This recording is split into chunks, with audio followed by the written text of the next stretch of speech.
Check 1, 2. Burnham is making his rounds. It is going, see here, the crowd is going wild.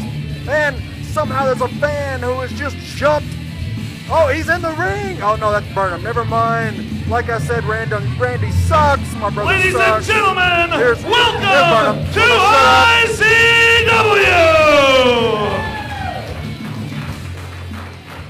It is great that you all joined us here in the Impact Arena tonight.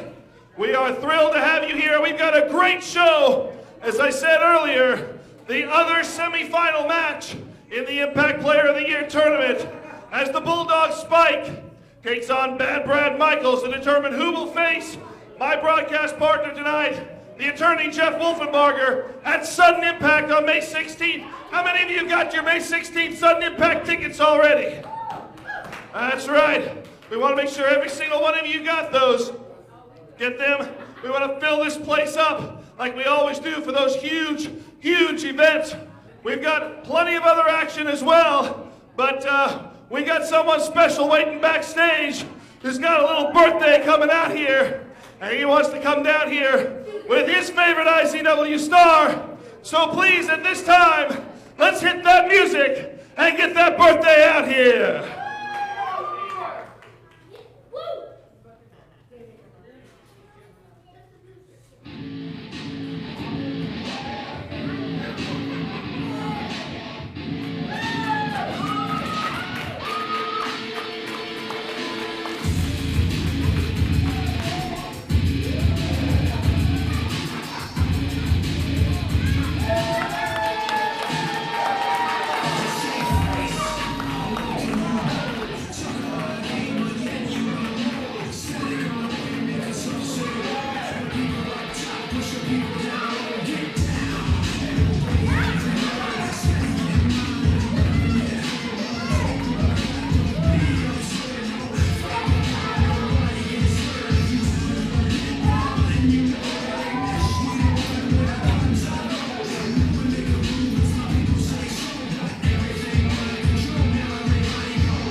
I think he does that better than Jermaine.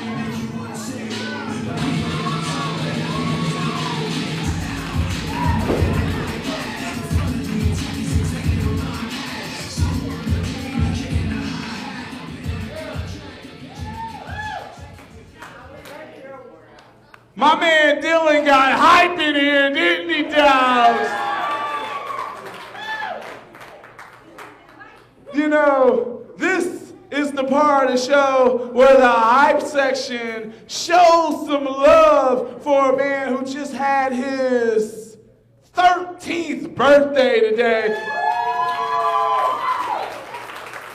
You know what's next. He about to be married and stuff, and man, about to move on out. Dad, I'm all grown up. Yep, there you go. So at this time, this is where we're going as a hype section. We gonna make his day feel special. Are you ready for that, Dylan?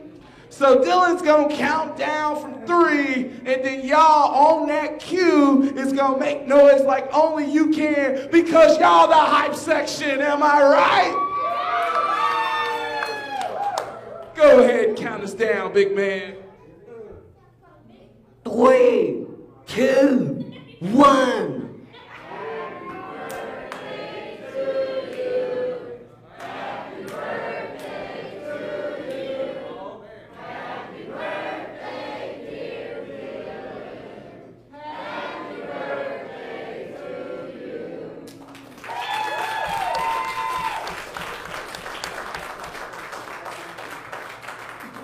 Thank you, hype section, always there for me. We can go on the road, we can do tours or something, baby, let me tell you. But in the meantime, Dylan's gonna let you know something. Dylan, give him the call of the hype section.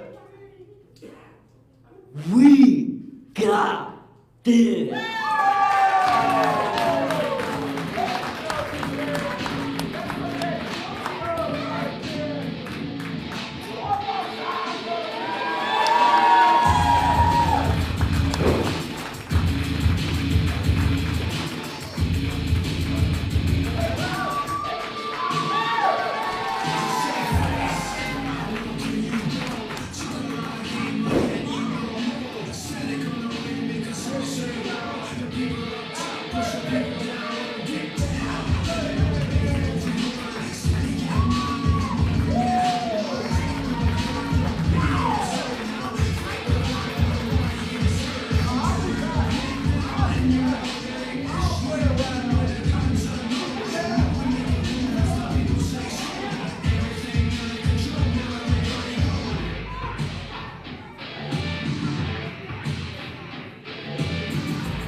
All right, and I know that's not the last tonight that we're going to see of your IZW champion, the leader of the hype section, Jermaine Johnson. I know he's going to be back out here later tonight to compete in this very ring. I want to take a moment to send a shout out, and I don't know if he's here because I don't see him, but we did get word that Seth Coburn would be in attendance tonight. Seth? Where? No. Seth Coburn is the co-host of the K-Laws AM radio show. He's a big IZW fan. He may be showing up in a little bit later on here tonight. But, oh, there we go. Here he is. Seth Coburn, everybody, for K-Laws AM radio right over there. Showing much love to Impact Zone Wrestling. All right, guys, are you ready to start tonight's show? Well, we got to do it correctly. So at this time, if everyone would please rise. Gentlemen, please remove your caps for the playing of our national anthem.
Hey, oh yeah, here. Ladies and gentlemen, tonight, IZW presents Adrenaline, as always. Talk. Oh, I'm with CM Burnham, and this is the attorney, Jeff Wolfenbarger, another ready for a great show.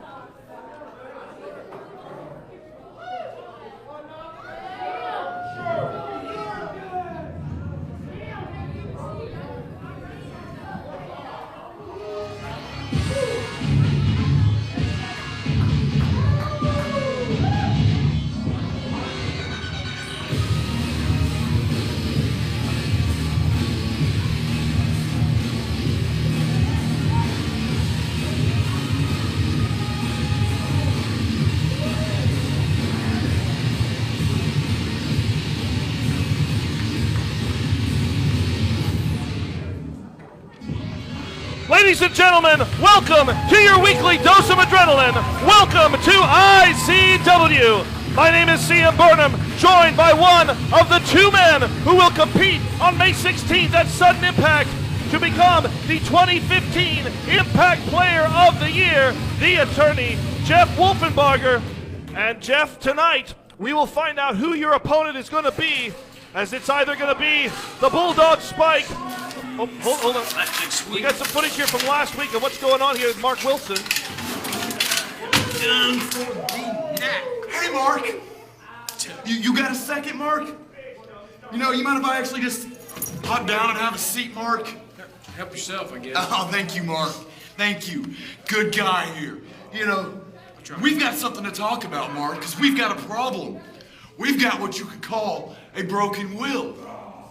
And see, with a broken will, you can't get things rolling on the track. And we need to get things rolling on the track, right, Mark?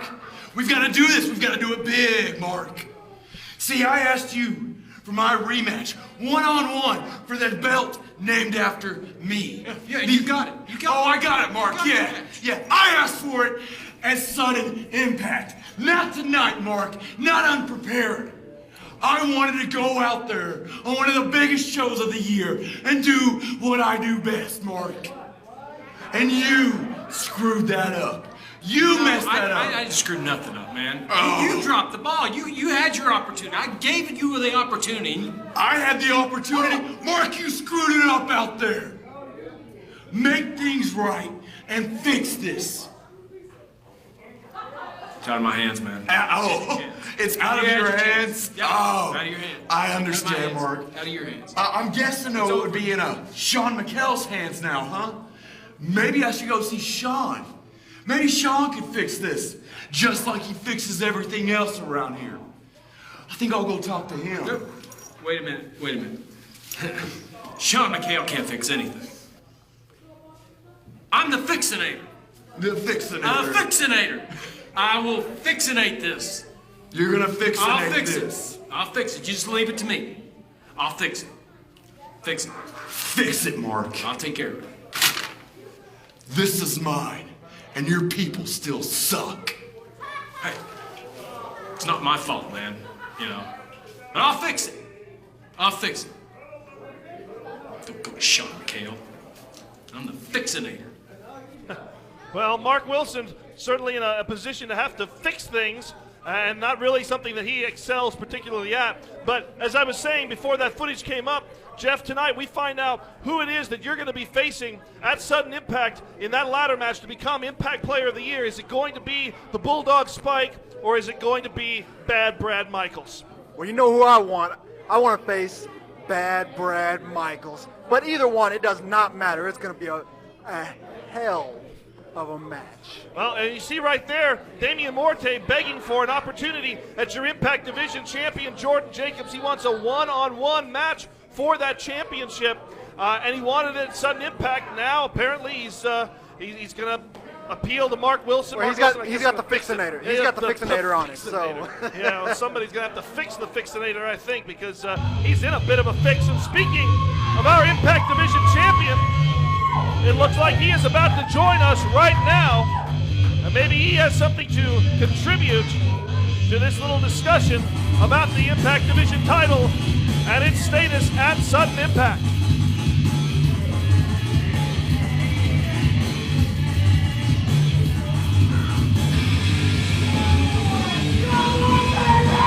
Ladies and gentlemen, please welcome your IZW Impact Division champion, Lights Out, Jordan Jacobs!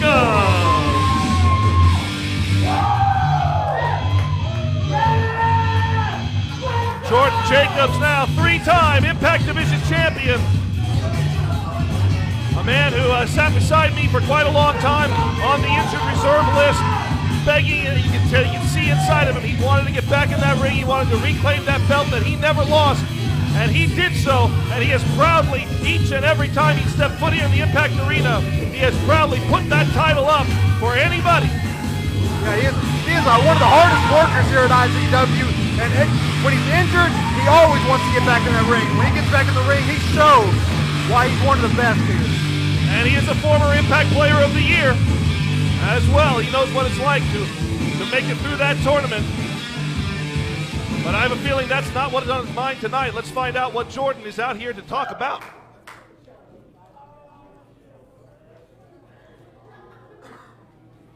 Ladies and ladies, your Impact Division champion is in the house. And I want to give a shout out to Dylan. Happy birthday, nice entrance, sir. I want to give a shout out to my man John right here. Okay? Guys like John are stronger than I'll ever be. Part of the reason I do what I do. You see, I have been on a mission, and that mission is to redefine this Impact Division Championship. Day in, day out, I work like crazy to be the best that I can be. And this year has been pretty good to me because of how much this championship means, how much it means to me, and how much it's meant to IZW. But coming up in a few weeks, we've got Sudden Impact. And I may be a little banged up from last week, but Sudden Impact, my dance card is empty. But the thing is, Jordan Jacobs is a fighting champion. Jordan Jacobs doesn't like to lay around. Jordan Jacobs likes to turn people's lights out and likes to put this title on the line. And the reason I like doing that as often as possible is because I'm a fighting champion. You see, being a champion is about going all out, about going hard every single time. And when I come in the Impact Arena, best believe I'm prepared to bring my best. But coming up at Sudden Impact, I don't have a match to defend this Impact Division Championship. And even though the Impact Division has been heating up recently, people trying to get their hands on this title, even though I don't currently have anyone to face. So right now I want to say, at Sudden Impact, somebody give me the opportunity to prove myself even more. Somebody give me the opportunity to prove what a fighting Well, it looks like Jordan Jacobs is going to have his challenge answered, as here comes a man who has been wanting to gain an increased level of respect here in IZW. And the graphic may say Sheepy, but he does not want you to call him that anymore. He wants to be known as Jake O'Brien.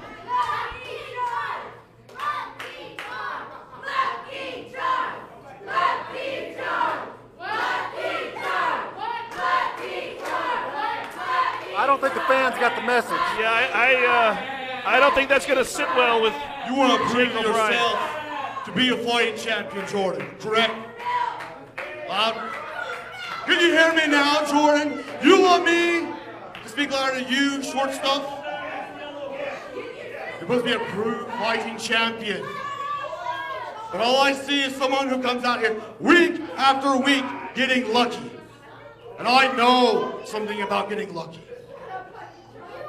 Because when I get you in trouble, that's not luck, that's talent.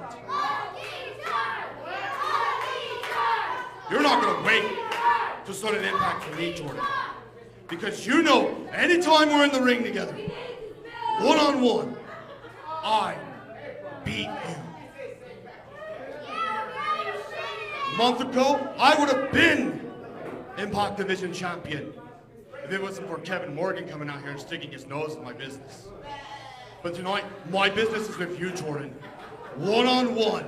What are you going to say, Jordan? You're going to run away? You're going to wait for somebody to come out here? Or are you going to man up, come up against me, and prove?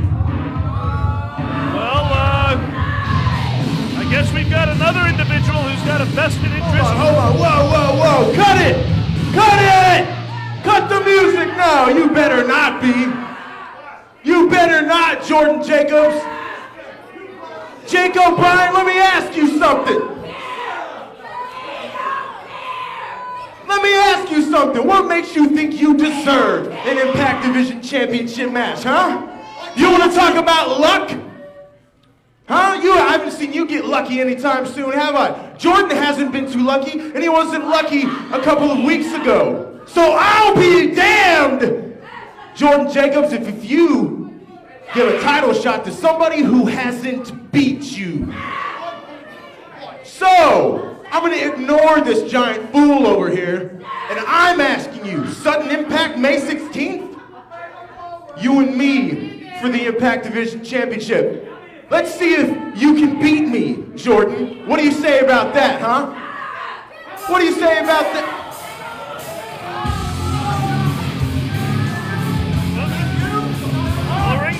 Pretty quick here. Oh, here comes the Fixinator.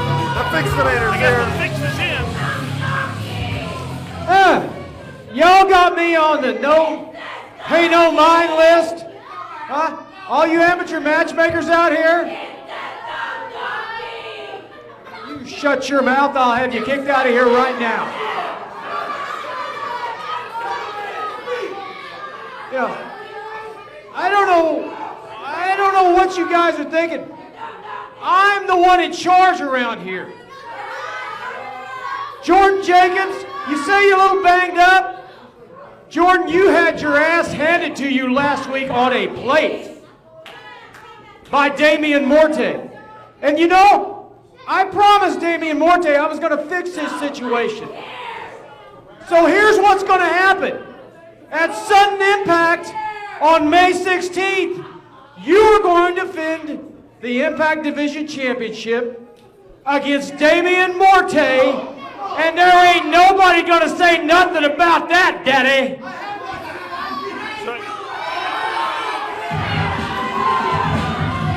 Well, as usual, I think Mark Wilson is wrong. I think the Fixinator's got it wrong here.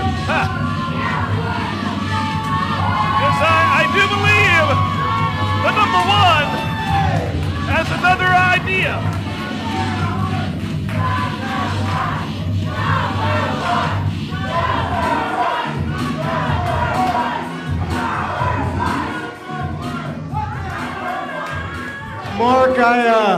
Mark, I thought you said you were the one in charge around here. So change it and put the match with me. I'm the one that beat this fool 3 weeks ago. Come on. Hey.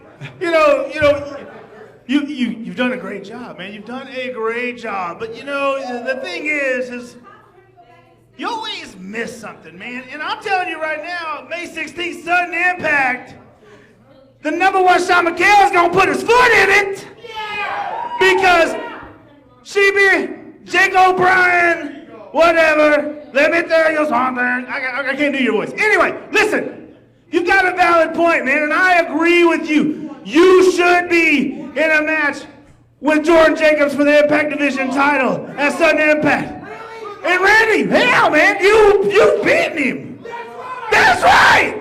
That's right. You should be. You should be in the match with Jordan Jacobs at Sudden Impact for the Impact Division Championship. And you know what, Mark? You know what? I'm going to give the devil his due because, I'm sorry, I thought we were friends. My bad. Anyway, what I'm saying is Damian Morte has every right to be in there as well. And he's going to do something crazy, so I think he should be in that match with Jordan Jacobs at Sudden Impact, May 16th, here at the Impact Arena. What are you getting out there? Well, what I'm saying is all of them have a valid point, and all of them should be. So that's why May 16th, Sudden Impact, Jordan Jacobs defends the Impact Division Championship in a fatal four-way with Jake O'Brien, the one solid stud Randy Price, Damian Morte for that Impact Division Championship in an Impact Rules match. And no one else is going to say anything about that. Hit my music.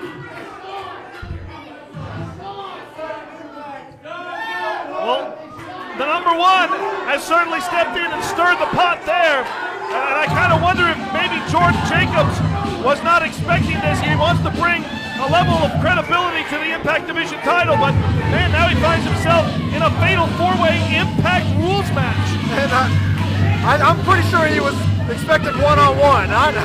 Well, you all ought to be happy as pigs in slop. Well, let me tell you something. Randy Price, Jake O'Brien, tonight you're going to help me help out some old friends. Because later on tonight, you two are going to face the KC Wolves in tag team action.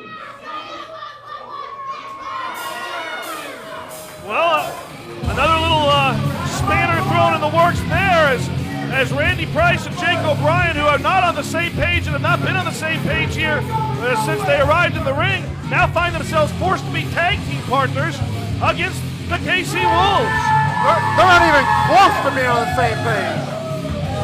We'll see how that measures itself out later tonight as well. But Jordan Jacobs certainly looking as if he is prepared, he is ready. Well, he's excited now, but I don't know how he's going to be a sudden impact. And Randy Price has got to be unhappy with this. Man, standing by right now, we've got Team Bull.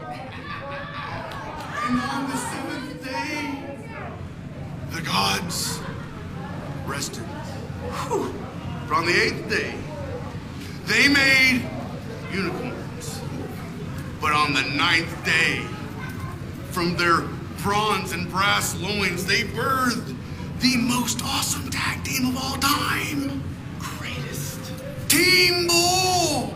High on Mount Olympus! And the reason Team Bull has finally returned to Mount Olympus is because for so long we were lost.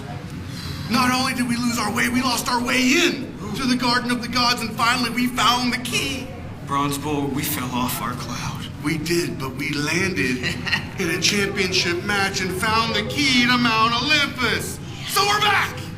Team Bull, 100% back on Mount Olympus, back to being the tag team champions. And tonight, Team Bull steps in the ring to decimate, destroy the one who lives in fear and who toils in fear, the one who calls himself the image of fear, Kevin Morgan. But he is against the greatest team of all time. He's against the IZW Tag Team Champions. He is against Team Bull, and he is because the gods said so. Actually, it was because Mark Wilson set it up earlier, but the gods wanted it to happen because the gods said so. Yeah! Oh, it's great. What does everybody want?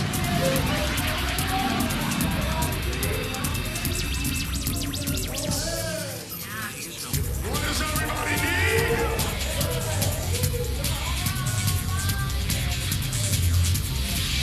What does everybody want?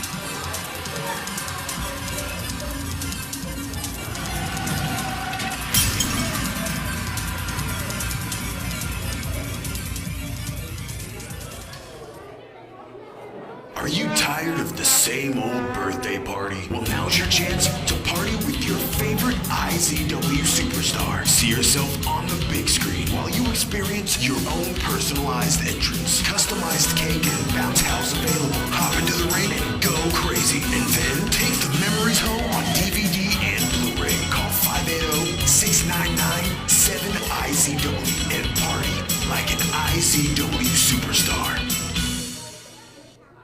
Don't just come to Impact Inc. to customize your skin. Now you can customize your t-shirt with competitive prices and high-quality graphic designs. We're your one-stop shop for wearing your ink. Whether it's for your school, office, athletic team, or just your personal attire, we can take anything you imagine and turn it into a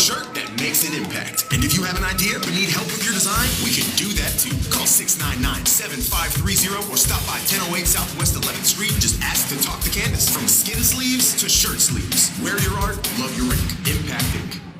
Do you need money? Cash? Moolah? Greenbacks? Then get down to Maverick Pond. We can make you a loan on a gold you don't want to lose. Or we can even buy you unwanted gold and silver too. Either way, we'll give you top dollar for your gold and silver. If you don't have any of that, we also make loans on flat panel TVs, iPads and tablets, Windows 8 desktop and laptop computers, Xbox Ones and PS4s, lithium-ion power tools, means audio devices, and much more. Keep your precious valuables safe when you get back on track, get yourself out of hole, or just get your party on. So where can you run when you're under the gun? It's Maverick Pond, 357-4911. All right, fans, you see right there the graphic for the Impact Player of the Year tournament. And this week, one of those two men will advance on to the finals. Will it be Bad Brad Michaels or will it be Spike? We're about to find out.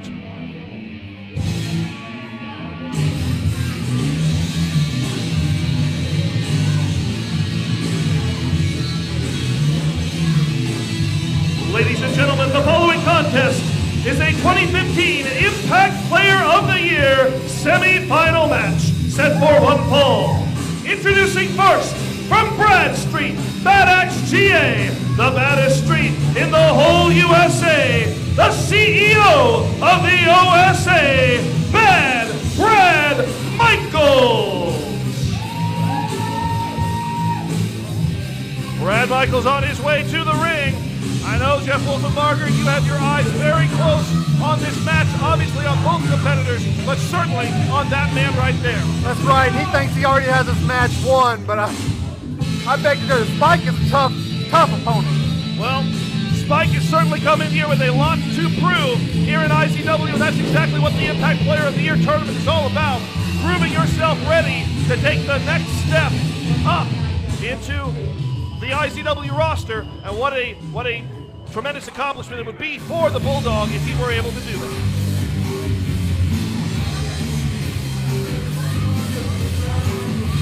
And ladies and gentlemen, his opponent, he is the Bulldog, Spike!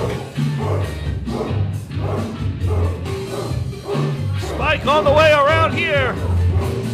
And he looks ready. Oh, he looks focused. I saw him working out backstage, bench pressing, well, way more weight than I could ever pick up and put back down.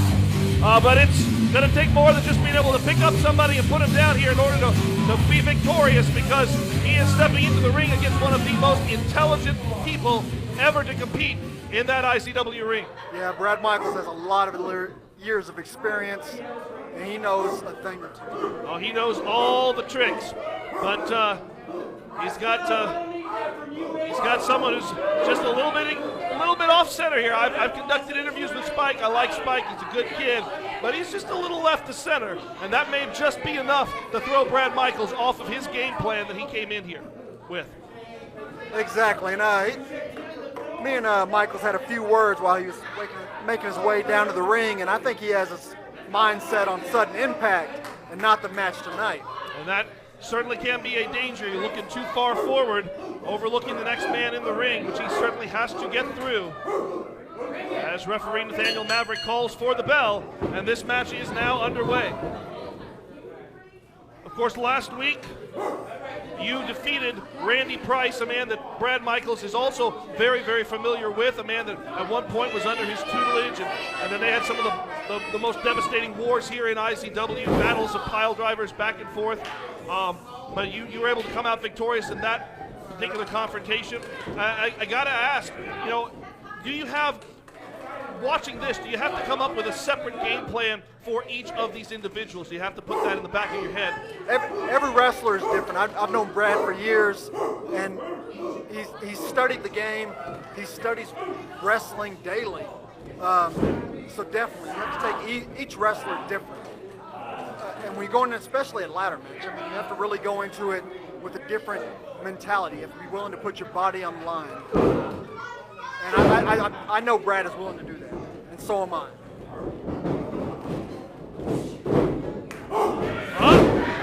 And right there, that's the unpredictability I was talking about when it comes to Spike. As Michaels is just, I think he's not quite certain what to make. I think he's complaining about the barking. Well, there's nothing illegal about barking in wrestling. But that gets into your mindset. I mean, I know if I'm in the ring with him, a guy starts barking, I'm gonna think there's something wrong with him. All right, Spike now pushing Bad Brad back into the corner. Clean break. As Michaels covers up and isn't quite sure what to expect there. Oh, there we go again. That intimidation factor from Spike. It seems to be working. I have to give it to him.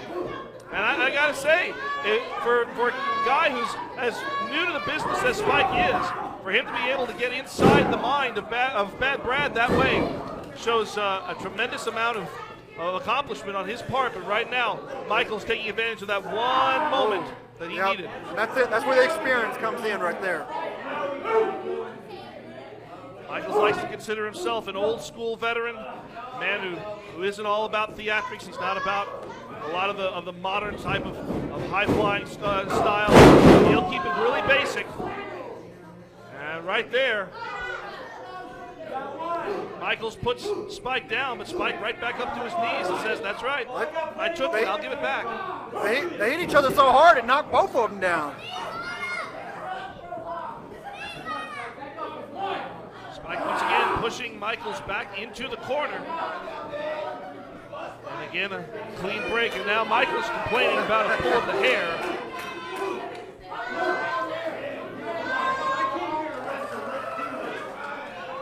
Oh, and again. And Michaels is one of those wrestlers, he'll do anything to win. And what we're seeing in the ring right there is exactly that. Yeah, the desperation now coming in for Bad Brad. As again, he saw an opportunity, took advantage of it, and now resorts to the tactics that we've come to know Bad Brad Michaels for so long.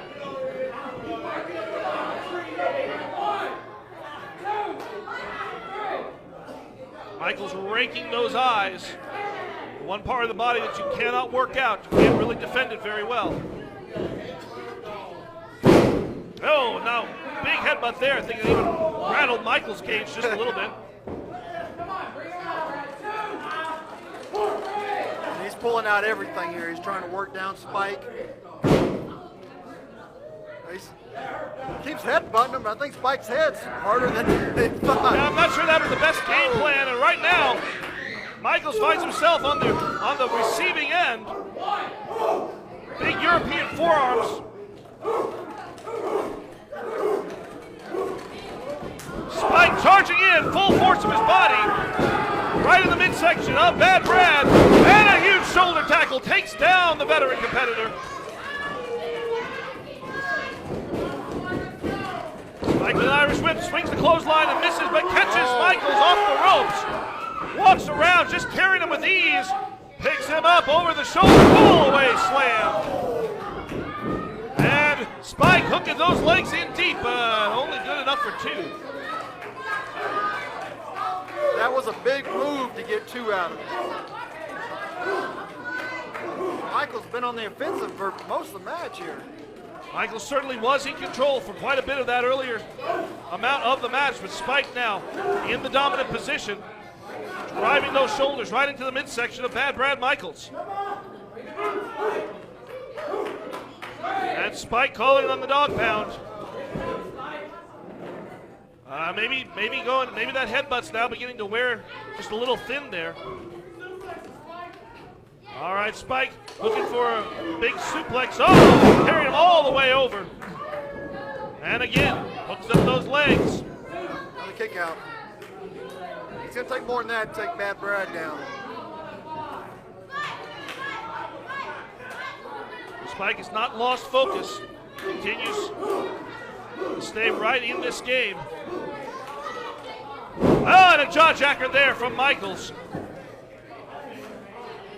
Michaels ramming the top of his head right up into the bottom of that jaw. That just might give him enough time to get back into this. And I think that's exactly what Michaels needed to do. He needed to buy some time, and he needed to get a little distance in order to clear his head.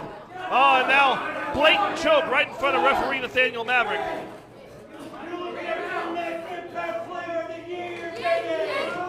Yeah, not if I have anything to say about it.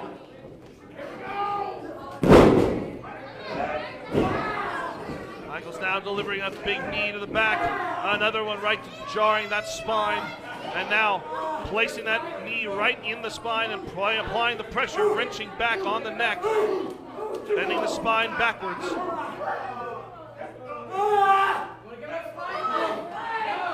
You can see the determined look there on Bad Brad's face. You can see Spike. He's still calling for the crowd. He is. He's still calling for that dog pound to help him out.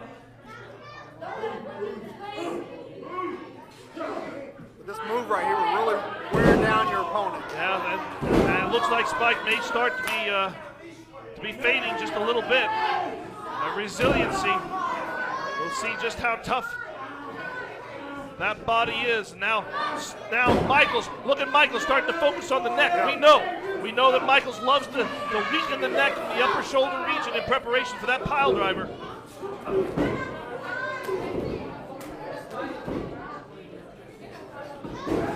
Spike, Irish whip, neck breaker.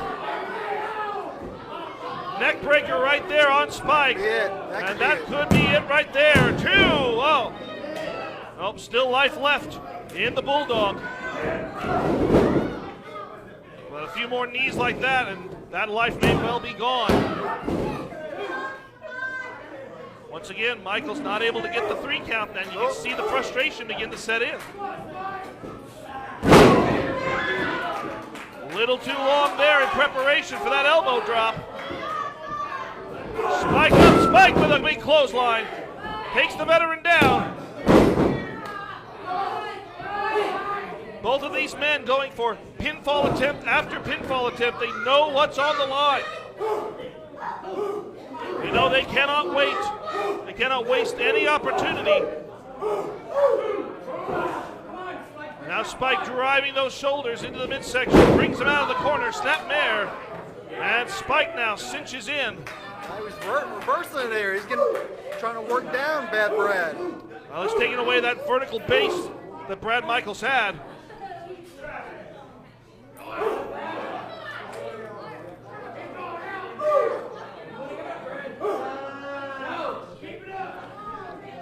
Spike continues to work over this rear chin lock. Well, Brad's still in it, barely, but we go for another pin. And again, another kick out. Spike! Oh, big senton, or senton attempt, excuse me, but Michaels rolling out of the way, and the full weight of Spike comes crashing down on that already worked over spine, that weakened spine. He just came right down on top of it. I can't believe this. He's still barking. I don't think he's all up there.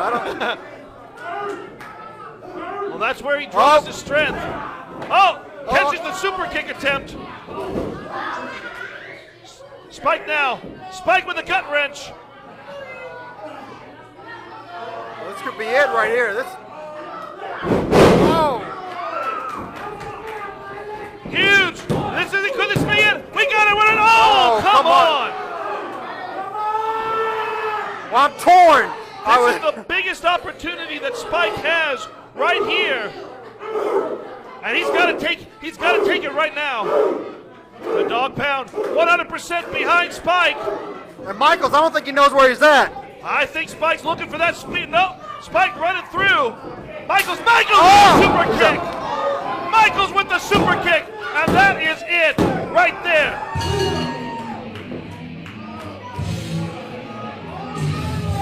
Ladies and gentlemen, your winner advancing to the finals, Bad Brad Michaels.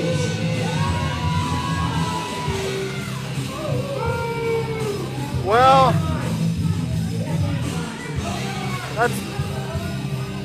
Jeff, how do you feel about this, man? You got what you wanted. I do got what I wanted, but it's going to be a tough match. And Bad Brad, I don't know. I'm going to have to study and get ready for it. What is he doing? Michael's now calling for the microphone. Well, that is one big ego you got in the ring there. So there's no telling what he's going to say. Cut the music. You see, it doesn't matter who you put in front of the Hall of Famer. A rabid dog, it doesn't matter. Again, it's a foregone conclusion that I am your next Impact Player of the Year. So with that in mind,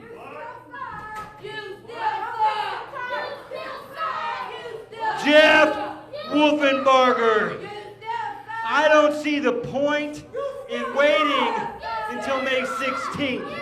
I don't see the point in waiting until sudden impact. Shut up. I say right here, right now, tonight, in the Impact Arena, in front of the IZW world, you walk down that ramp, you get in the ring with the IZW Hall of Famer, and I'll prove to you that I am the next Impact Player of the Year. We don't have to wait. Come on down here, Jeff, unless you're scared. I ain't scared. We can get a referee out here Jeff right now. Wolfenbarger leading the broadcast I'll booth on his way down to confront Bad Brad Michaels. Yeah, I want this right here, right now. I mean, Jeff's not dressed to compete, but watch out, he he's took it. always Oh, ready. he's serious. Come on, Jeff. Jeff's I don't want to stepping into the wait. ring here. These people don't want to wait. Impact Player of the Year, right here, right now. Are we gonna get the finals now? Are we really gonna do this?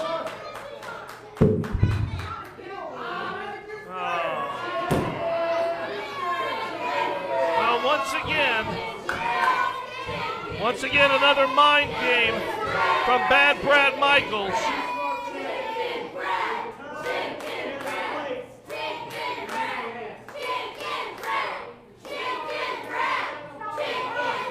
I think it said a lot that Jeff Wolfenbarger was ready to step right up and meet him. And come May 16th, it's going to be a completely different story. One-on-one in a ladder match for that Impact Player of the Year trophy. And you see it right there. Jeff Wolfenbarger symbolically climbing that ladder to show what he intends to do come May 16th. At Sudden Impact, fans, if you can't be here live, you gotta tune in on GFL.TV in order to catch that action, that main event match, one of several that we have in line that night. Will it be the attorney or will it be Bad Brad as your 2015 Impact Player of the Year?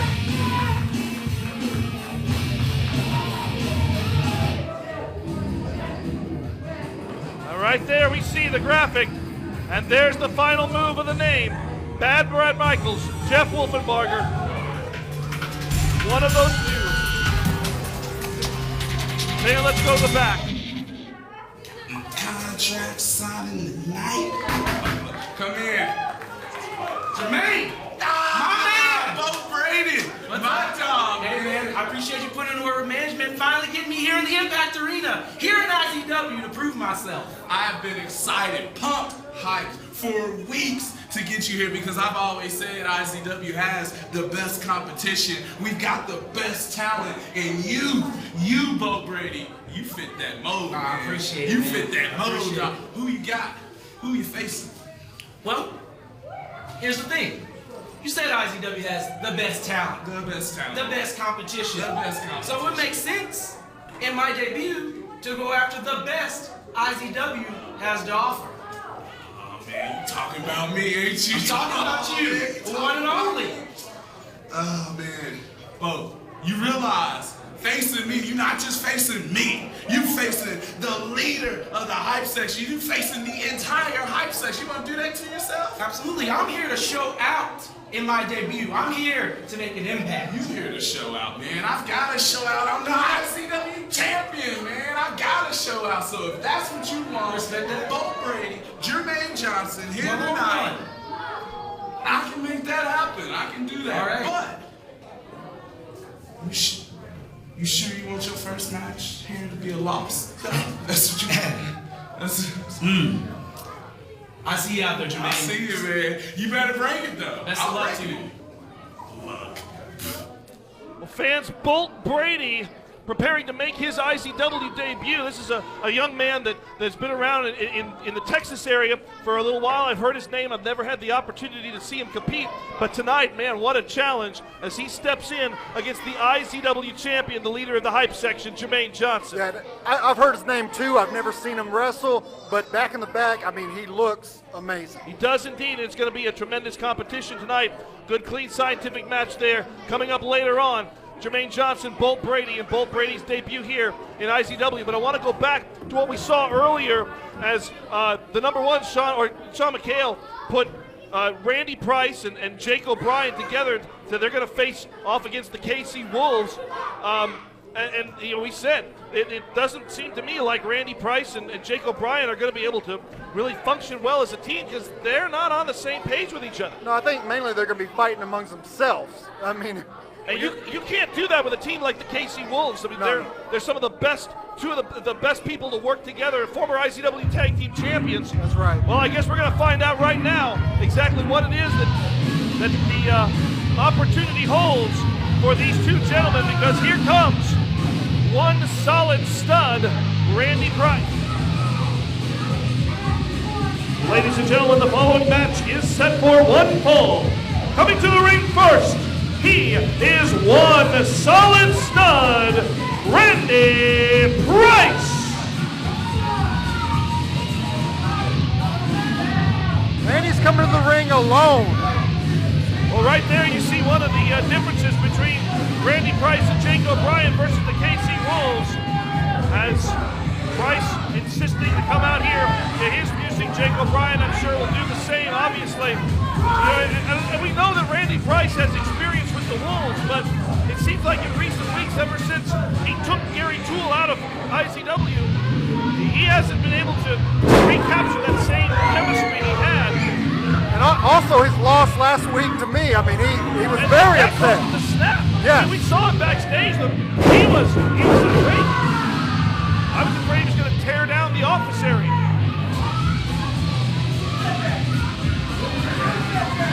But this week, Randy Price in the ring here for tag team competition. Now we await the arrival of his tag team partner.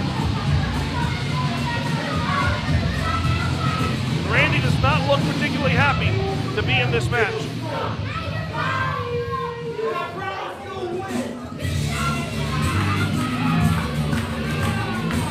And his tag team partner, Jake O'Brien.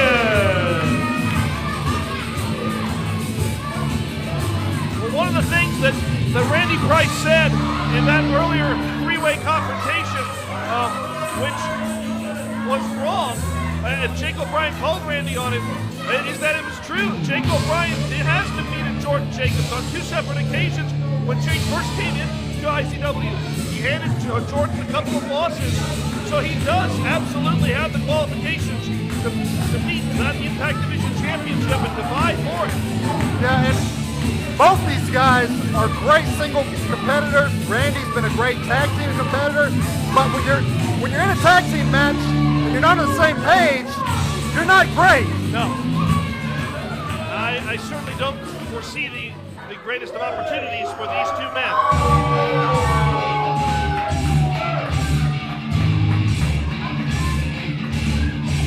And ladies and gentlemen, their opponents, they are the team of Luke Langley and Graham Bell, the KC Wolves. Now there's a tag team that are on the same page. Luke Langley, Graham Bell, two-time IZW Tag Team Champions, former IZW Tag Team of the Year, former two-time Oklafan.com Tag Team of the Year. They define what tag team wrestling is in this region and in this state. They are the measuring stick, and tonight they're going to step in against two men who, granted, are bigger, two men who perhaps are stronger, but two men who are not going to function nearly as well together, at least on paper, as the KC Wolves have. But the Wolves have something else on their side, the crowd. Absolutely, the pack, the Wolf pack that the KC Wolves both have relied upon for their entire tenure here in IZW. And one more thing, they don't have those straps anymore. Yeah, the KC Wolves certainly on the hunt, always saying that they're on the hunt, but now more than ever on the hunt to regain the IZW Tag Team Championship from Team Bull. And they're definitely hungry. So it appears that it is going to be Randy Price and Luke Langley starting off this match. Referee Nick Chin calls for the bell. You did mention...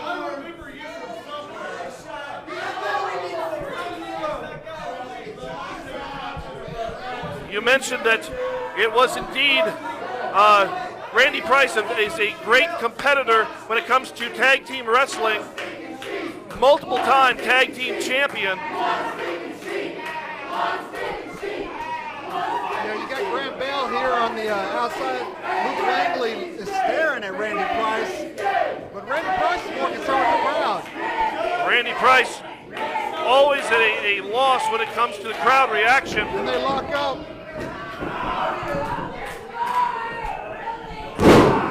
Tie up now. Randy is working that arm. That's one thing about Randy, man. He likes to pick a body part and he likes to work it. Randy Price controlling that arm. Langley now reversing out of that and takes control of the arm of Randy Price. And you got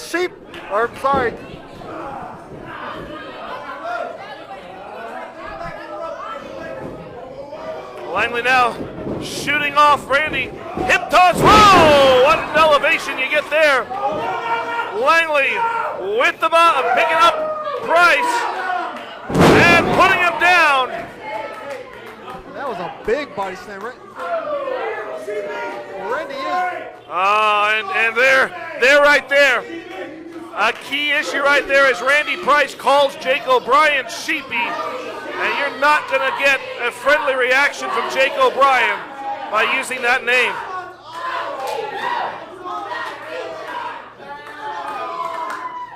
Well, we started with Randy Price and Luke Langley. Now we are looking at Graham Bell and Jake O'Brien. Yeah, you got Jake O'Brien here, but again, Jake O'Brien is more concerned with the crowd than the people in the ring. Well, a clean break of sorts from Jake O'Brien, but a little mockery there. You see him, matches like this happen every Saturday night. That's right. We are here every Saturday night, right here in the Impact Arena, putting on this type of action. If you can't join us live, you can certainly tune in at our YouTube channel, which is youtube.com/IZW Oklahoma. You can see all this type of action. As Graham Bell cartwheeled over Jake O'Brien and then delivered a sit-out drop kick.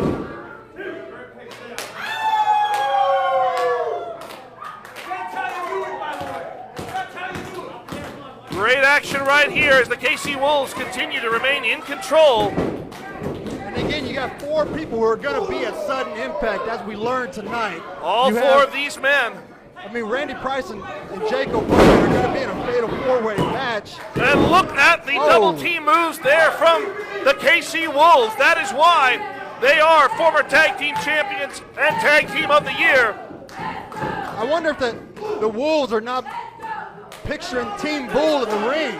Oh, you know that they've got to have Team Bull in their sights. They've got to be ready here. As Langley charges right in. That's some great tag team work right there. And unleashes a huge chop across the chest of Jake O'Brien. And like I said, they got the crowd entirely behind them.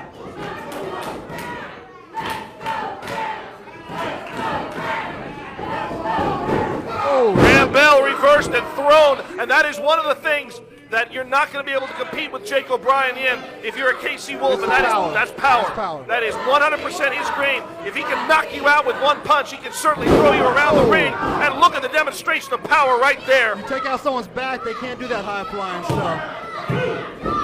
O'Brien cinching up that leg, but only good enough for 2.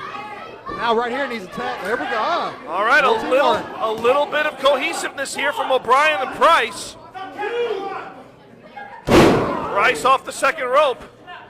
And that's what they need to do right there. That's actually great teamwork because Randy Price, I mean, he is a great tag team wrestler. And notice Price's ring position. He's standing between Bell and Langley. He's cut that ring in half to trap Graham Bell in the wrong corner. And I would say if there is one person who can take this friction and win a match, it is Randy Price. Price pulling the referee aside. Luke Langley, the emotions overwhelming Langley. I mean, last time I was on the mic with you, they were having the same problem. Yeah. It seems to be the one area of problem that the KC Wolves can suffer from is that youth and that emotion that just comes from that fiery And then you got Graham Bell in the corner knocking it, but Randy Price is back on control. He's not right into the corner. Price continuing to work over Bell. And he's booting him. He's hitting him with the boot. He's got him down on the ring.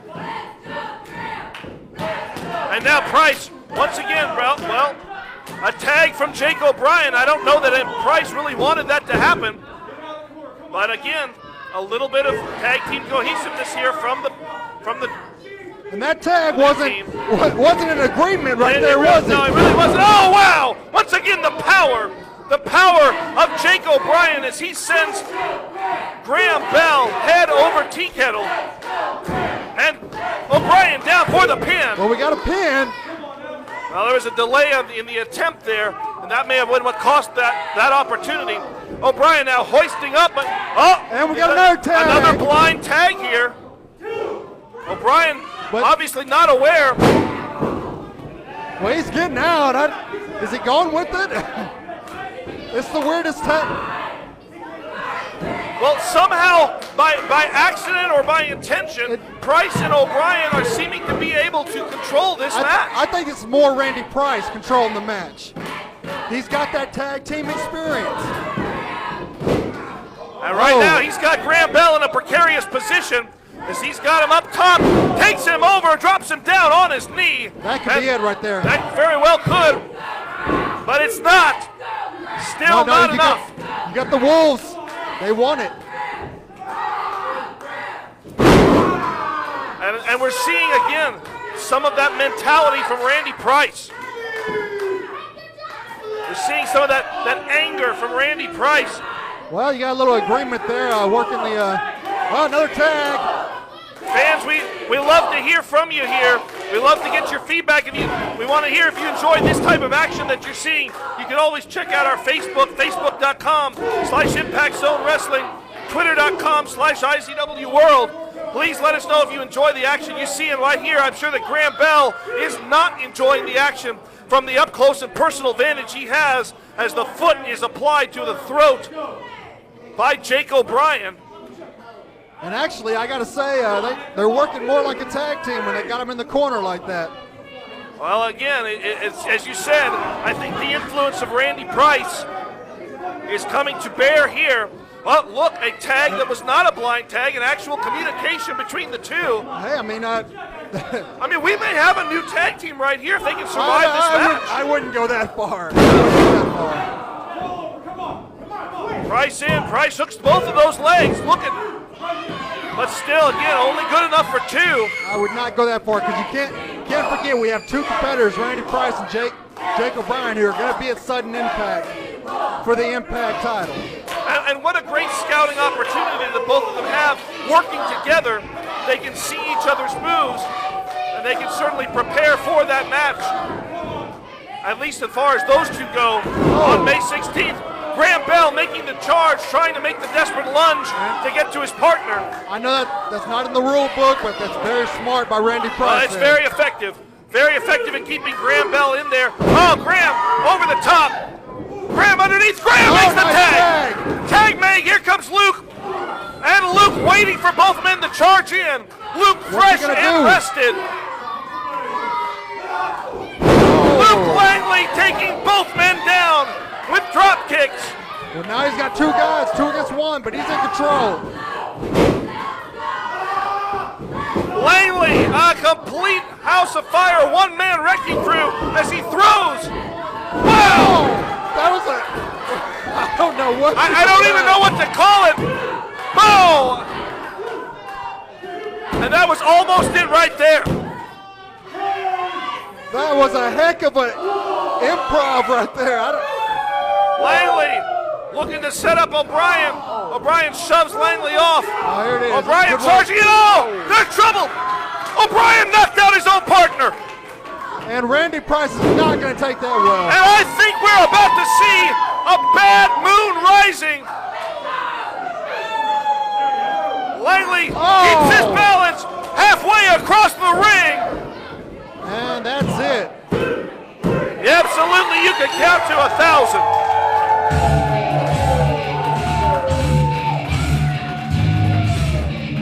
Ladies and gentlemen, your winners, the KC Wolves! I would say that's a big miscommunication by Jake and Randy Price there. Well, for a brief time it appeared that O'Brien and Price had finally made it onto the same page. They did a lot better than either of us gave them credit for doing together, but there came that one moment, that one mistake, as O'Brien knocked out Randy Price with trouble, and the KC Wolves were able to capitalize and take this match in their control. Can they do the same thing come May 16th against Team Bull? And Randy Price has still not got up to his feet. He's still on the ground. Randy Price is dazed. He's holding his face as he gets back up, but that's not what it's about right now. It's about the KC Wolves. Oh, but it's about to be about O'Brien and Price right now. They are not happy. The Wolves celebrating in the ring, and O'Brien and Price arguing on the outside of the ring. And come May 16th, those two, along with Jordan Jacobs and along with Damian Morte, are going to all be battling it out for the Impact Division Championship, while the KC Wolves have their goals set to regain the Tag Team Championship. Fans, we'll be back after we pay these bills. Stay with us. And on half off home day, any tattoo from any of our flash is 50% off. Plus, come in on your birthday and get 25% off any tattoo. 699-7530. Or stop by 1001 Southwest 11th Street any day from 11 a.m. to 9 p.m. Like I said, Facebook.com/Impact Tattoo Studio. High quality art. This is an Impact Tattoo Studio. May 16th, prepare your expectations. IZW presents from KC Wolves to regain the Tag Team Championships. Major Reign Champs Team. Impact Division Champion Jordan Jacobs faces the Hall of Famer Randy Price. And the Impact Pro Leader Tournament for the Wolves. Randy Price faces off against the current champion from Age of Life. Your sudden Impact contract. Night full of thrills and spins. Live May 16th at the Impact Arena. 1009 Southwest. Brace yourself for sudden impact. As the leader of the hype section, trying your luck at other places can be hit or miss. But at Maverick Pod, we got this. HD TVs, laptops and computers, we got this. Cold air conditioners, we got this. Chainsaws, weed eaters, mowers, We got this. Beats headphones, We got this. game consoles, We got this. a wide jewelry selection. We got this. It's Maverick Pod. 3574-911. Don't just come to Impact Inc. to customize your skin. Now you can customize your t-shirt with competitive prices and high-quality graphic designs. We're your one-stop shop for wearing your ink. Whether it's for your school, office, athletic team, or just your personal attire, we can take anything you imagine and turn it into a shirt that makes an impact. And if you have an idea or need help with your design, we can do that too. Call 699-7530 or stop by 1008 Southwest 11th Street and just ask to talk to Candace. From skin sleeves to shirt sleeves, wear your art, love your ink. Impact Inc. Are you tired of the same old birthday party? Well, now's your chance to party with your favorite IZW superstar. See yourself on the big screen while you experience your own personalized entrance. Customized cake and bounce house available. Hop into the ring and go crazy. And then take the memories home on DVD and Blu-ray. Call 580-699-7IZW and party like an IZW superstar.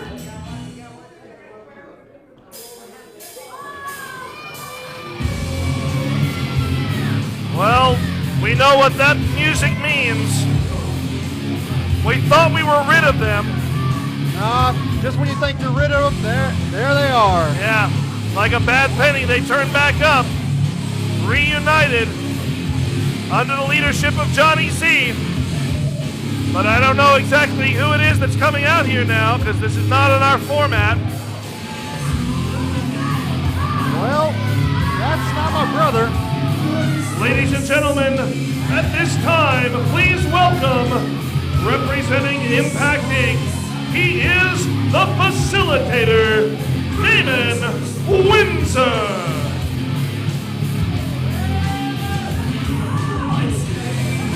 And, that Jezebel, Lisa Gennaro at his side. And they're making friends like always. Well, last week, we had a rematch from Coronation as Damon Windsor once again faced Kevin Morgan in a first blood match. This time, not as controversial, well, not the same type of controversial ending, but still, it was Damon Windsor coming out victorious. And then, as we, it seems like it's just a repeating issue as the reunited forces of Impact Inc. come in to beat down the image of fear.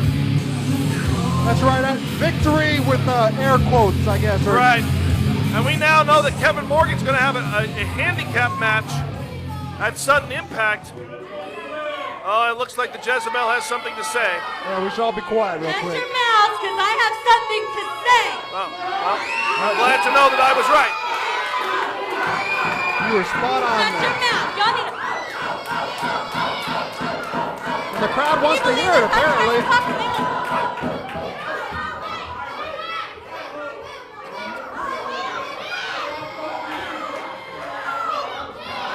Go ahead. Let's hear what it is that is going on here. I am out here to address the situation that happened a few weeks ago. If you people would shut up.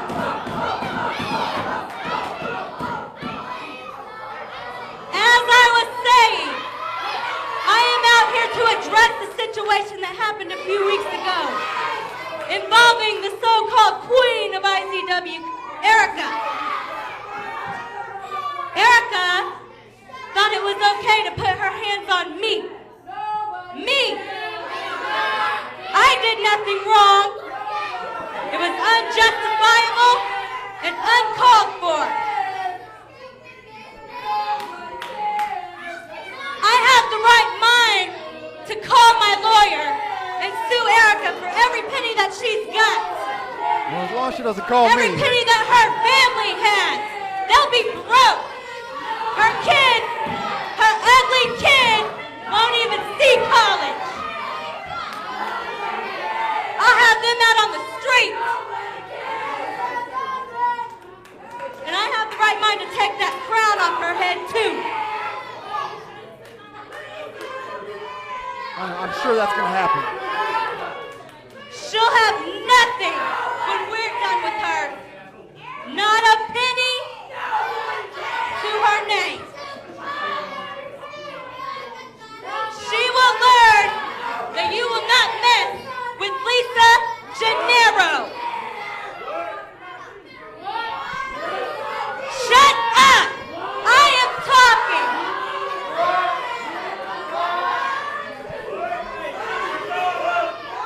Well, Lisa Gennaro has apparently made it clear here that she has an issue with Erica. But as I recall, it was Lisa Gennaro who came out and interrupted Erica. Just like Erica. Collective memory. They don't remember that. But I'll tell you what, this whole conversation, it's the tears going down my face. It's getting to me. I'll dab at it a little bit later. We'll take everything that she has, and guess what? If she doesn't like it, we don't care.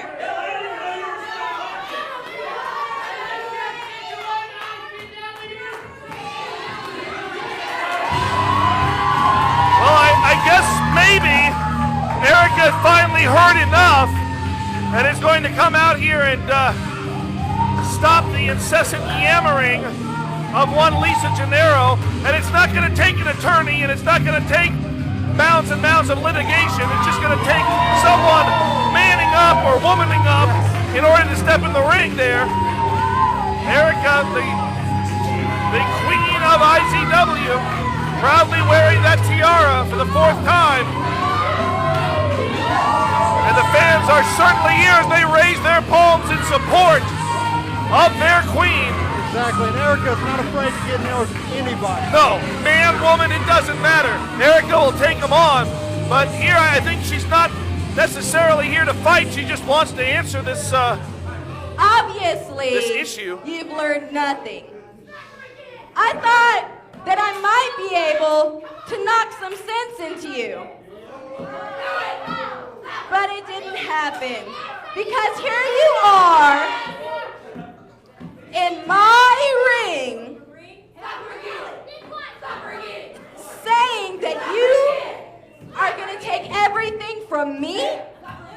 You want to threaten my family.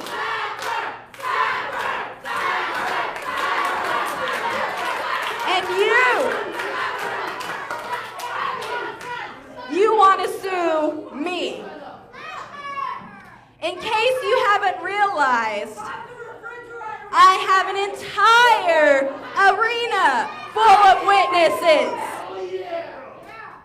Let me ask my people, my kingdom. Did Lisa Gennaro lay hands on your queen first? Well, they remember. Catch clothes right there. Was your queen acting out in self-defense? Now, my IZW world has spoken. And if you think that you could ever take my crown, you're sadly mistaken, because I am the rightful queen of IZW. And you will never be anything but a whiny, sniveling little brat. I think that's clear and fully stated. Yeah, got the point across to me. Oh, and again from behind. Lisa Gennaro attacking Erica from behind here. We got a little cat fight going on in the ring. Oh, it's not going to be that. No, okay. Erica raining down those punches. Oh, come on. Damon Windsor grabbing Erica by the head. Oh! And we said Erica wasn't going to be afraid of anybody. Come on, she Damon, may have bitten off a little more than she. And here comes Double D. I don't think you wanted that. Double D in and Windsor immediately out of the ring.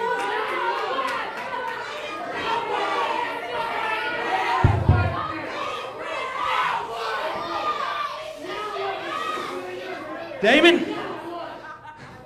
I don't know who the hell you think you are, you large piece of crap. You want to bring your ass in here? You want to talk about my family? You want to put your hands on the mother of my child? Well, then you're going to have to get your ass in here and deal with me. I don't think Damon wants to do that. I think it's pretty obvious right now that Damon Windsor doesn't want to do that. Hey, so what you should do? What you should do is go ahead and team up with that little piece of gutter rat right there. And get your ass in here and face Double D and the queen of IZW right now. Hey, Double D, are you deaf? Did you not hear that I have a concussion because of her? I can't wrestle. I'm not a licensed wrestler. As much as I would love to get in there and put my hands on Erica, it ain't happening. I'm sorry, thanks, but no thanks. Well, I guess that's that. I guess we're not going to be seeing. Mark Wilson's out, and Mark Wilson has a smile on his face, and that's never a good thing. I don't know what he has in mind here.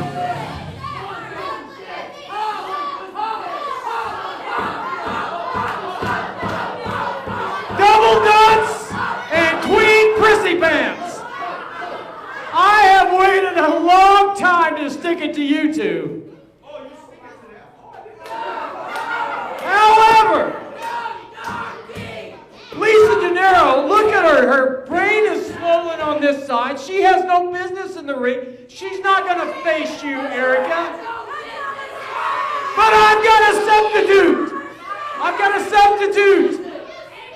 And you two are going to face Damon Windsor.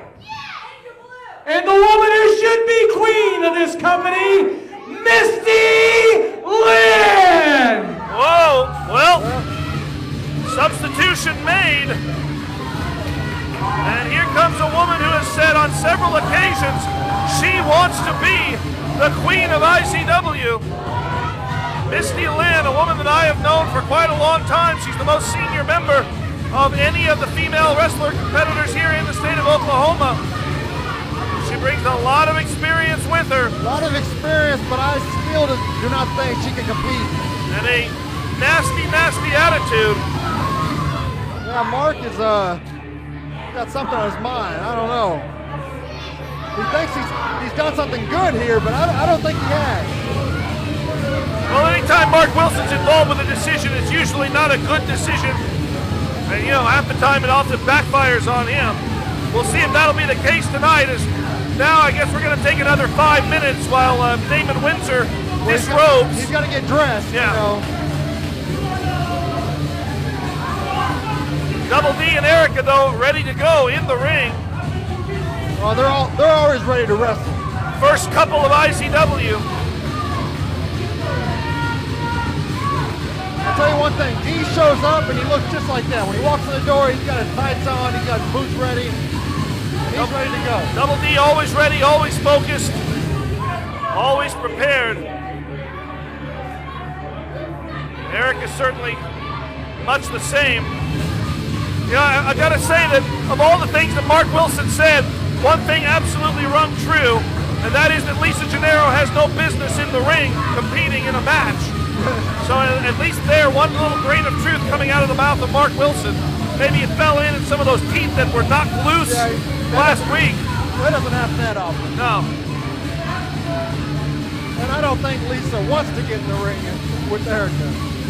Well, I think that was very true, obviously, or else she would have stepped right up there when Erica, you know, maybe she wants to get in the ring when she can be to her advantage, when she can attack from behind, like she did at the end of their little tete-a-tete. Well, I think he's dressed now. I think we're ready to go. Well, that's good, because it's only supposed to be about a 2-hour show. It does appear, though, that it will be Damon Windsor beginning this match with Double D. Oh. Well, maybe or maybe not. Maybe Erica wants to. Does Erica want to take this on herself? I mean,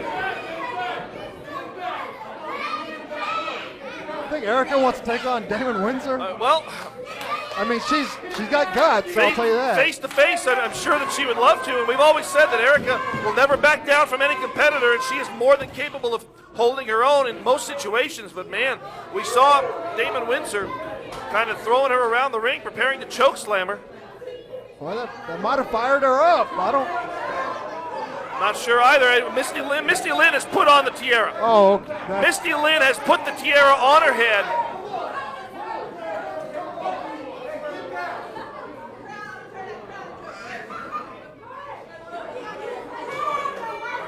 All right, well, still looking to determine. Oh, now we got all 4 people in the ring. I don't think this is going to be a tornado rule situation. No. I think the referee has to get control here. Yeah, referee Chris Smith really needs to get one person from each team here. Let's get this thing started. Okay, looks like it's going to be Double D and Damon.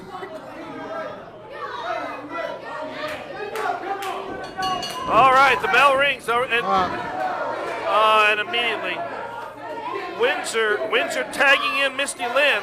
Well, Erica's more than happy to come in on this one. Erica would love to get her hands on Misty Lynn. She's been very, very successful against Misty Lynn in several one-on-one confrontations in the past. In fact, I don't think that Misty actually holds a one-on-one victory over Erica. Yeah, not to my knowledge. And immediately, Erica going in, showing off that amateur background that she has, which she is so well documented for. Former cat. Look at that. Rolling her right over. You know, when it comes to experience, the total years of experience, and when it comes to size and power, Misty Lynn will certainly have the advantage there, but you're talking actual ability. You're talking amateur wrestling ability in the ring.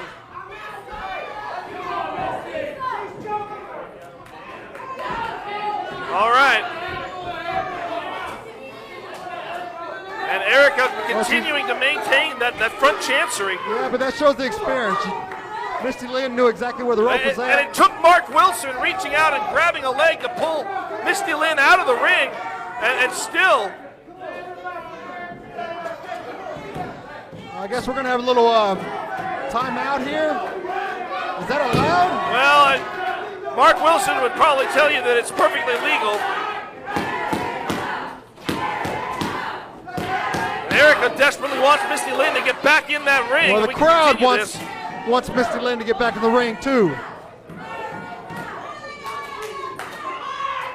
All right, circling around, collar and elbow tie-up now. As Misty is being forced back up against the ropes there by Erica. And Misty trying to get some distance as well.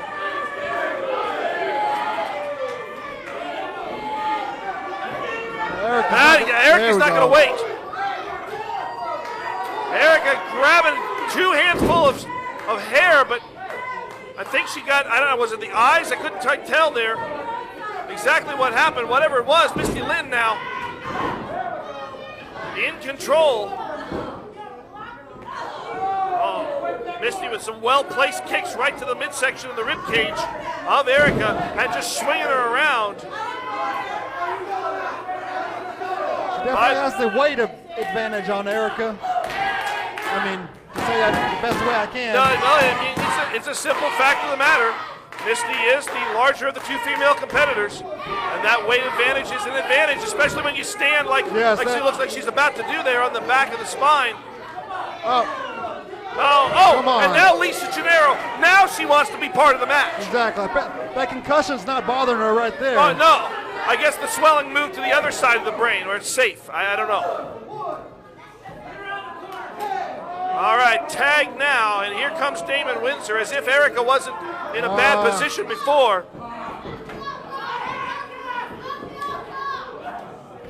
And Windsor just pushing Erica around, got her in the corner,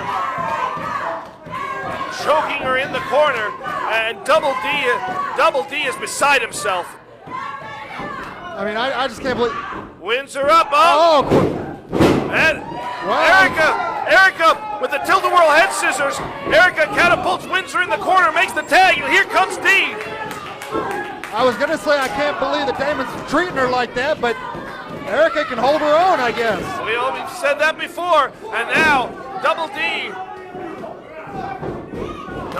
raining those forearms in on the facilitator. Whoa, big running forearm right to the bridge of the nose. Well, Damon's definitely got the size advantage, but D is something. D knows what it's like to be the small man in the fight. He's very rarely got the size advantage, but he knows how to stick and move, how to hit you from all 4 corners of the ring almost at the same time. Beautiful standing drop kick right there. Oh! That wasn't so beautiful for D. No, that cut him off right there.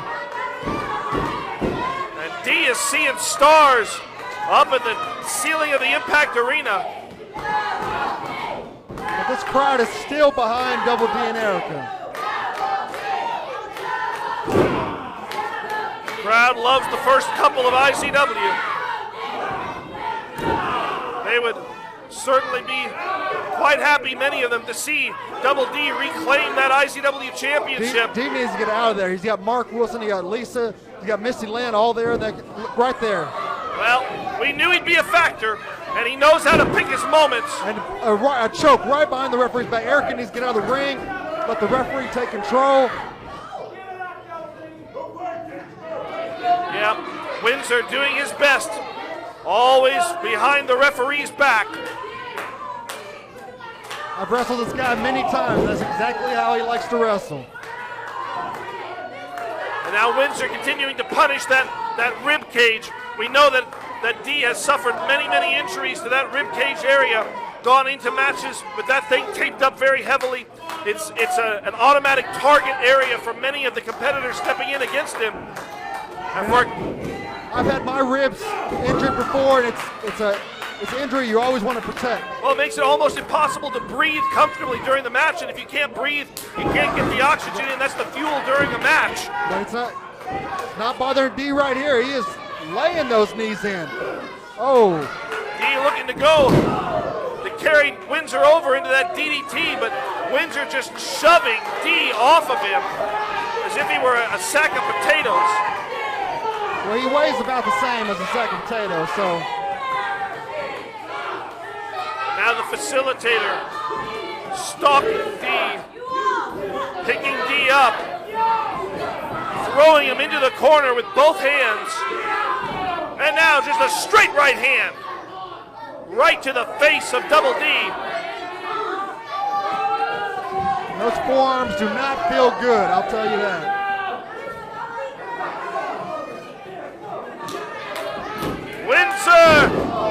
Windsor looked like maybe he was trying to go for a Beal throw, but instead he just catapults Dee face first over into the far corner. Just powered him out of that corner. Dee's trying to fight back.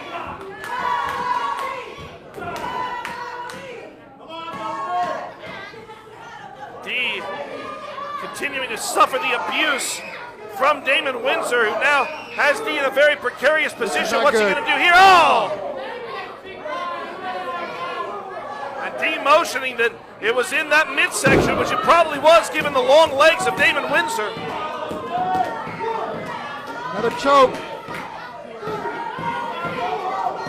Windsor with no respect for the rules, no respect for anyone except the members of Impact Inc. that serve as his brethren. And Windsor diving into the corner, but Dee out of the way. Here's where Dee maybe should tag out, but I don't think he's... Oh, I think Dee's fired up, and he's delivering those knees. Dee has found his second win. Dee looking to pull Windsor out, drive that head right into the knee of Dee. Erica wants in. Erica wants in right now. Erica with a drop kick right to the chest of Windsor. And now a tag. Here comes Dee back in. What's Double D got in mind here? I don't know. He's waiting for his moment. Dee up, springboard. Well, he missed I think he was going for that single leg drop kick. Instead, black hole slam. And Windsor goes for the cover. Referee Chris Smith says only two. That's close. Now Windsor with the tag to Misty Lynn. And Lynn in. Lynn with a gleeful look on her face as she puts the boots to Double D. I've always said you shouldn't hit a woman, but there can be exceptions. Exactly. I think in this case you might have to make an exception. You put yourself in this position as Lynn unleashes chops. Lynn is so pleased with herself, but Dee, this is not going to turn out well. Well, crowd's calling for it. Dee looks to the IZW World, says, "You want me to do it?" Is he gonna hit? No! Oh! There's no padding that can resolve that.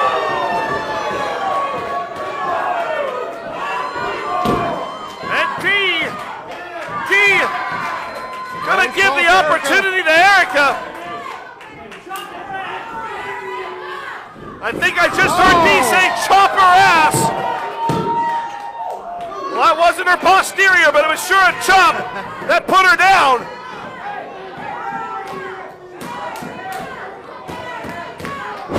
And Erica again putting down Misty Lynn. Should probably go for a pin right here. I don't know. think Erica's waiting for a good moment here. Oh, come on. Erica had a move in mind, but Windsor with a knee right to the back. And now Erica in a very bad territory. But not for long. Oh, here comes Damon.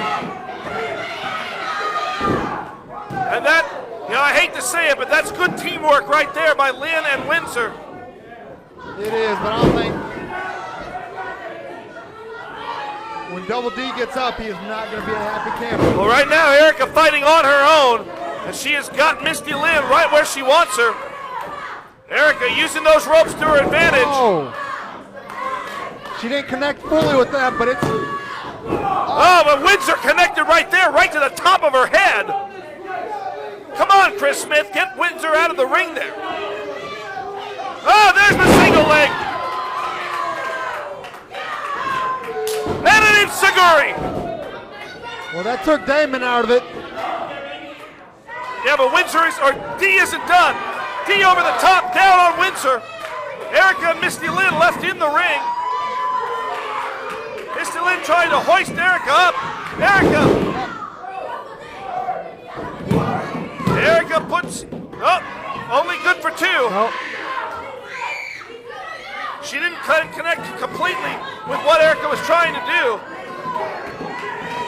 I think she might do it that time. Yeah, there we go. That was better. And she got it. Mark Wilson tried to get in there, but not in time.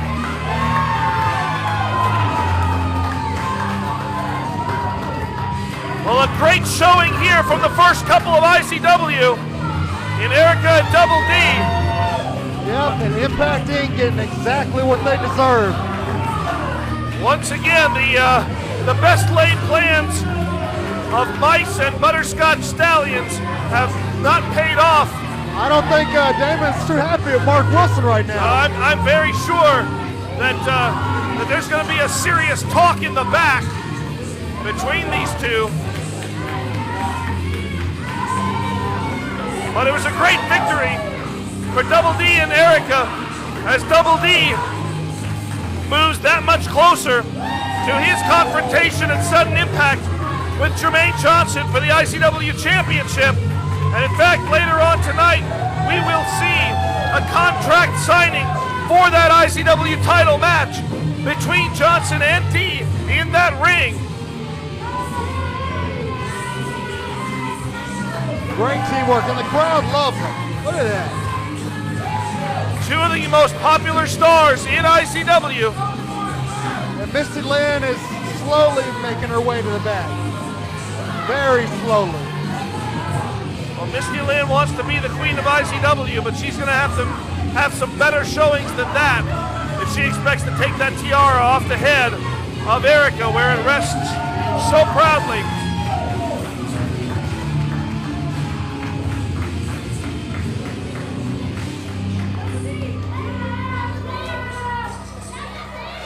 Double D and Erica making their way around the crowd. The crowd was behind them the whole time that match. 100% support here from the IZW world. But we'll see if that's the case come May 16th at Sudden Impact, when Jermaine Johnson and Double D face off for each other, against each other for that IZW Championship. The crowd raises their hands to say thank you, Erica. Fans, we've got the KC Wolves standing by. Let's go to the back. Tonight proved, once again, what I already know, that the KC Wolves, put up against any tag team, anywhere in the world, prove that they are the better team. We've beaten the greatest tag teams that IZW has on. We've beaten what wrestling should be. We've beaten the old school studs. We have shown you put any two men together, and the KC Wolves will come out on top. I believe that in my heart, Luke. I know you believe it. I know the entire pack believes it, but it's hard to make a case for it when you look at our track record against Team Bull. This is something that's bothered me for a long time because I know, he knows, the pack knows that we can beat Team Bull, and the fact we haven't eats at me every single day of the week, and it's made all the worse. Man, they stole those tag team titles from us, Luke. Graham. The thing about us, though, and the pack knows this to be true, is that the KC Wolves don't live in the past. The KC Wolves keep moving forward. So this is not a threat, Team Bull. This is a promise. On May 16th, at Sudden Impact, we will rip open the gates to the Gardens of the Gods. With the pack at our back, we will storm Mount Olympus, and we will take back our place at the top of the tag team mountain. Why? Because we are the KC Wolves. We are the Diamond Dogs of IZW. We are the Alpha and Omega males of tag team wrestling. And you, Team Bull, are gonna find out what every other team we've been in the ring with already knows. And that is that we are always on the hunt.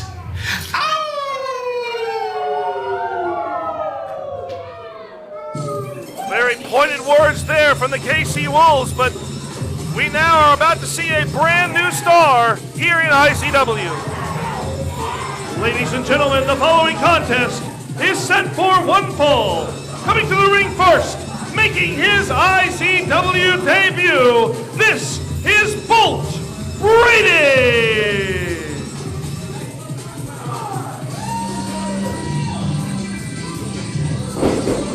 Oh, now that's something. That's something right there. Bolt Brady certainly looking to be a very energetic individual. This will be my first opportunity to see him compete in the ring. But man, has he got a tough challenge ahead of him in the form of our IZW champion. A man that he obviously has a friendship with, but it's going to be all competition tonight as he faces the IZW champion, Jermaine Johnson.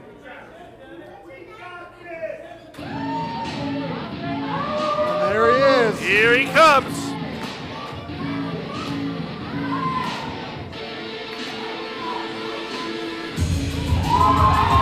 And his opponent, he is the reigning IZW champion, the leader of the hype section, Jermaine Johnson.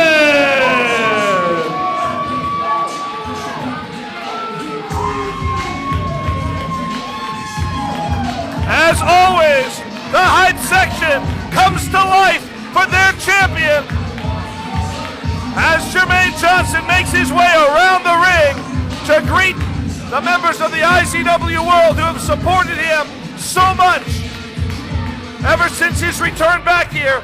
And I'm going to take a break because DA, this spot is for you.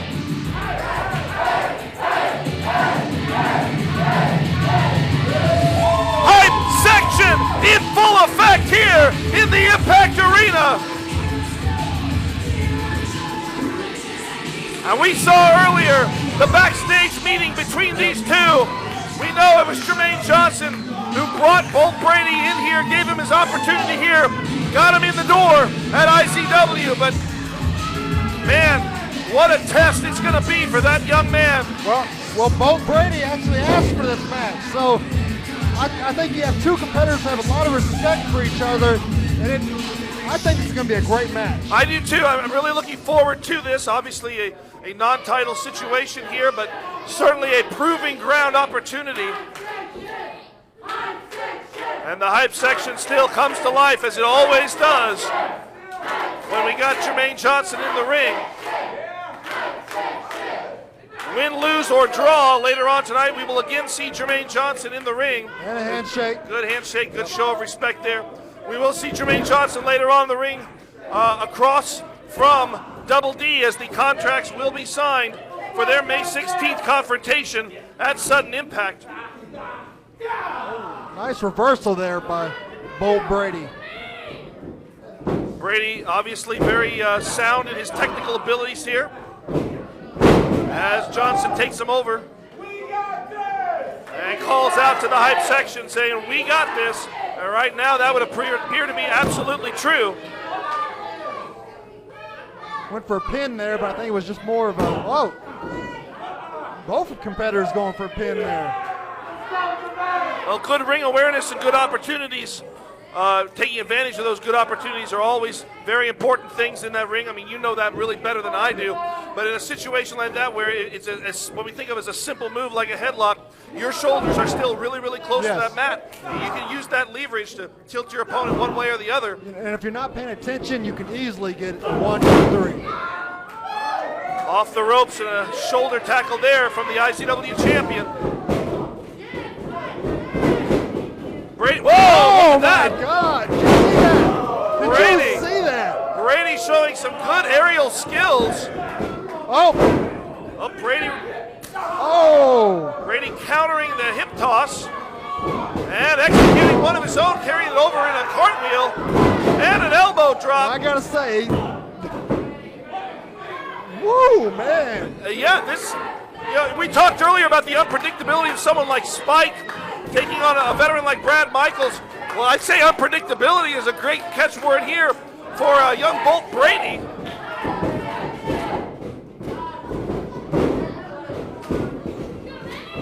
Oh, he's like a human highlight reel. It's just all over this ring, right there. Johnson catching him. But the champ, he saw it coming. There's a reason why he is the IZW champion. You got to be prepared for all comers in that situation. And like I said, even though this is not an IZW title match, it is still an opportunity for Bolt Brady, and Jermaine Johnson cannot afford to take someone like Bolt Brady so easily. The champ back in control here. He's working the midsection for a high flyer. That's exactly the area you want to work. You want to ground him as well, and that's what Johnson has done right here, as he does indeed have his arms wrapped around that rib cage, and it's got Brady off of his feet.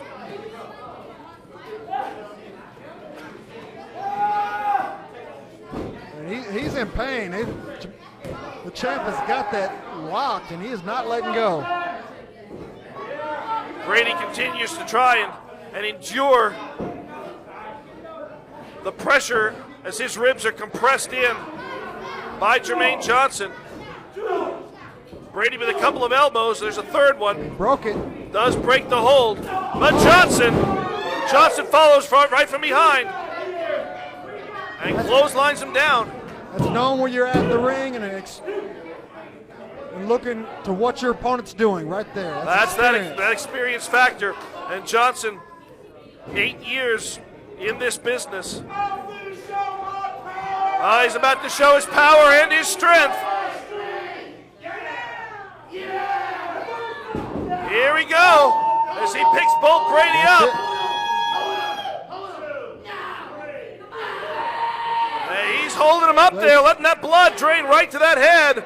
And drops him down. He's going to go for the cover. That might well be enough. No. Still life in the youngster, Bolt Brady.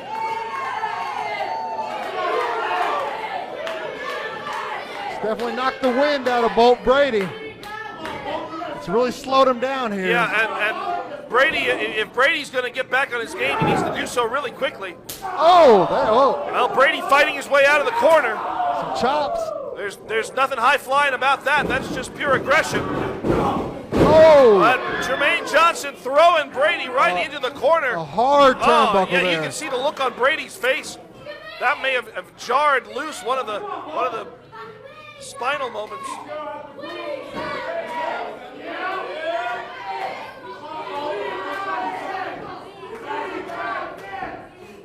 Johnson now runs in, connects with that elbow. Another cover. Oh, just two, but another cover. Again with two. You know, you might ask why would you try to cover again when the guy just kicked out? But each one of those times you kick out, that really takes a lot of energy. Great point there. And that energy certainly seems to be what Bolt Brady needs in order to carry out the offense that we saw from him earlier on in this match. Johnson has worn Brady down. He hasn't had the opportunity to carry out any of those high-flying moves since the opening minutes. And he's really been on the defensive since then. Well, he cut off Champ right there.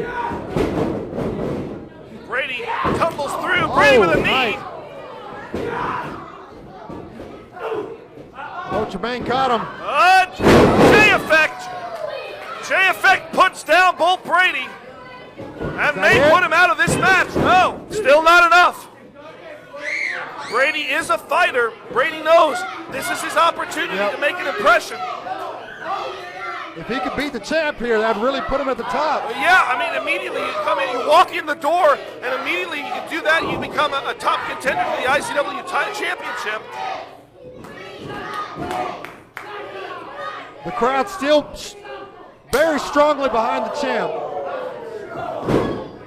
Brady unleashing a chop on Jermaine, but Jermaine shakes that off.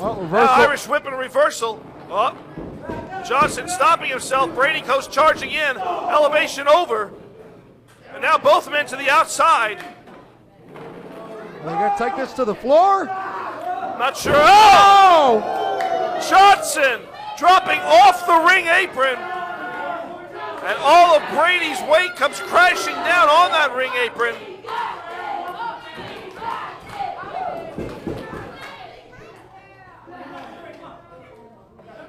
And now Johnson rolling Brady back into the ring. Well, that took a lot out of Bolt Brady right there. Brady has not really moved much on his own since taking that impact. Johnson looking for the springboard leg drop. Well, there's nobody home on that one. He waited a little bit too long. And Brady used that time to summon up the energy to roll out of the way. Well, they're both getting up. And this may be a make or break opportunity for Bolt Brady as he low bridges Jermaine. But Bolt is still trying to get up. He's still hurt. But he's in the ring, and a count-out victory is still a victory. I don't think it's a victory he has. No, I don't think it's what he wants to do either. He wants. Oh my God! Oh my God! Over the top rope. Oh my. Bolt Brady completely clearing the top rope and comes crashing down on the champion.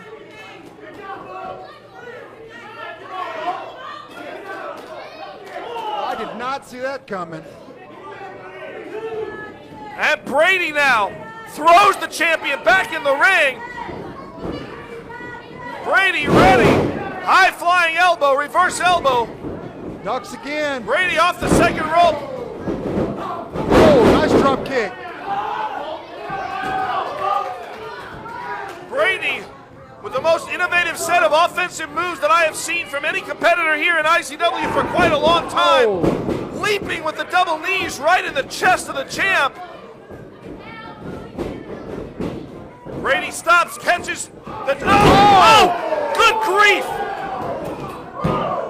Could he do it? No! Oh. How did the champion kick out of that?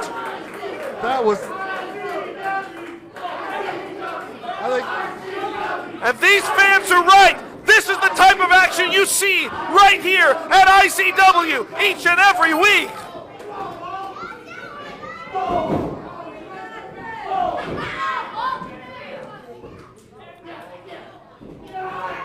Johnson now up and over by Brady. Brady looked like he was going to try to go in for an O'Connor roll. Champ caught, he caught it, reversal. No! One blower! Oh. And that has to be it. That's got to be it for the champ. And no! How? I mean, he is the champ. Yeah, I don't want to take anything away from the champion, but man, you can't kick out any more of those. I mean, that just...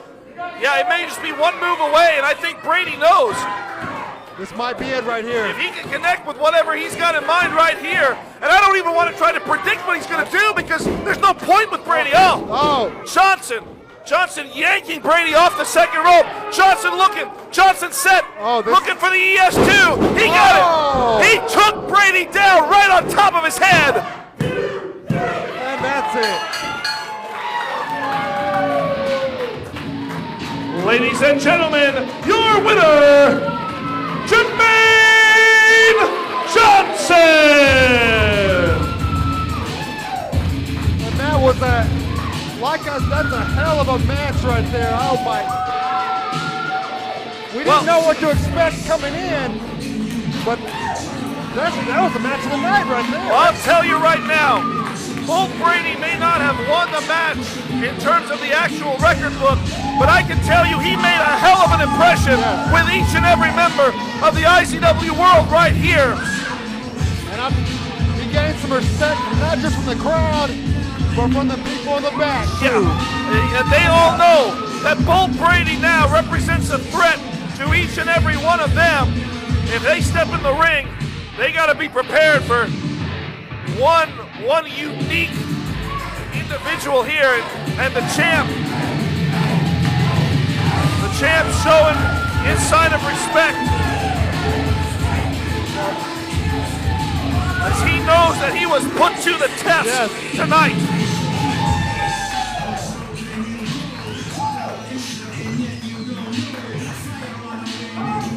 A lot of respect from both competitors right there.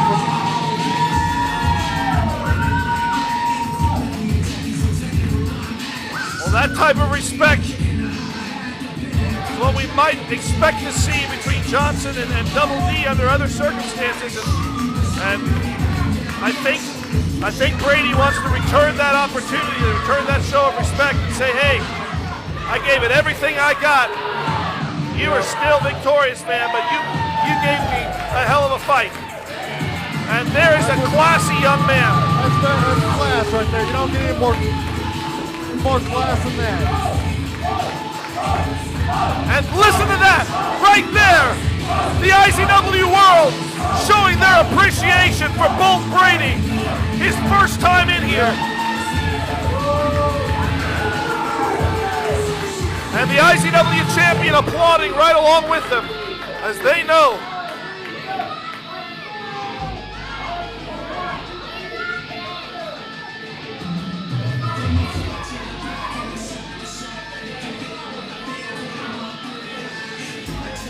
And the champ's asking for a microphone. After a match like that, I don't know what he has in mind to say.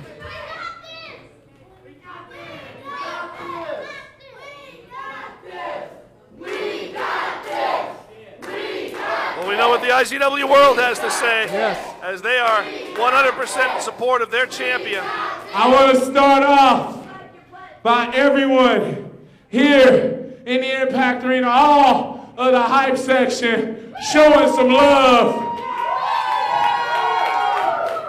Showing some love for Bull Brady. That dude's a talent, and he's going to be a force to be reckoned with here in IZW. Show him some love. There's no doubt of that. He proved it right now here.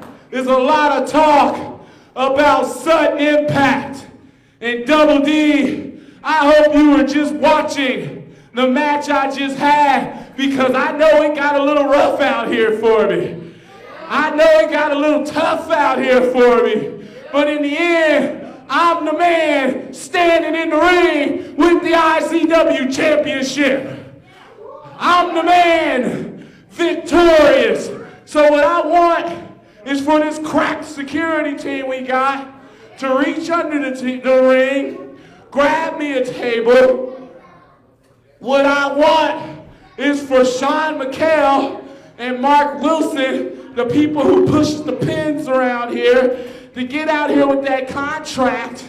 And I want the #1 contender to the IZW Championship to get in this ring and get in my face and tell me all that bad stuff he's gonna do to me at sudden impact. Jermaine Johnson ready to sign that contract for sudden impact. All right, fans, we're gonna step away. When we come back, we're gonna have that contract signing right here for you. Don't go anywhere.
But we can make you look cool at Impact Ink Tattoo Studio. Get here, now. May 16th, prepare to have your expectations shattered when IZW presents Sudden Impact. Casey Wolves look to regain their tag team championships when they take on the reigning champs Team Boom. Impact Division Champion Jordan Jacobs defends his title in a 4-way Impact Rules match. And the Impact Player of the Year tournament comes to a close as Bad Ray Michaels faces off against the attorney Jeff Wolfenberg in a ladder match for a Sudden Impact contract. Night full of thrills and spills live May 16th at the Impact Arena, Tenerife, Southwest. Express yourself for Sudden Impact. Are you tired of the same old birthday party? Well, now's your chance to party with your favorite IZW superstar. See yourself on the big screen while you experience your own personalized entrance. Customized cake and bounce house available. Hop into the ring and go crazy. And then take the memories home on DVD and Blu-ray. Call 580-699-7IZW and party like an IZW superstar. Do you need money? Cash? Moolah? Greenbacks? Then get down to Maverick Pond, where we can make you all on a gold you don't want to lose, or we can even buy your unwanted gold and silver too. Either way, we'll give you top dollar for your gold and silver. If you don't have any of that, we also make loans on flat panel TVs, gold iPads and tablets, gold Windows 8 desktop and laptop computers, gold Xbox Ones and PS4s, gold lithium-ion power tools, gold beats on your devices, and much more. We'll give your precious valuable safe where you can back on track, into some kind of gold, or just get your party on. So where can you run when you're under the gun? It's Maverick Pond, 357-4911. All right, fans, well, we have got Jermaine Johnson in the ring as he awaits the arrival of the challenger to his IZW Championship at Sudden Impact, Double D. Johnson calling out Double D, wanting Mark Wilson, wanting Sean McHale there as well. After a great match. I mean, he competed in a tremendous match, and he... So I'm sure you're all aware Al Snow is going to be here. And you all know to go to Maverick Pond, 357-4911. But while I was out here waiting for the promotional plugs, I could have swore I told Sean McHale and Mark Wilson to come out here with Double D. I'm the IZW champion, and lately I've been getting disrespected, and that's gonna stop right now. Am I right, hype section? No argument from the IZW world. Nope. But also still no... Silence. Yeah. Oh, all right. We got the number one. Okay, well, the number one will be the first to answer.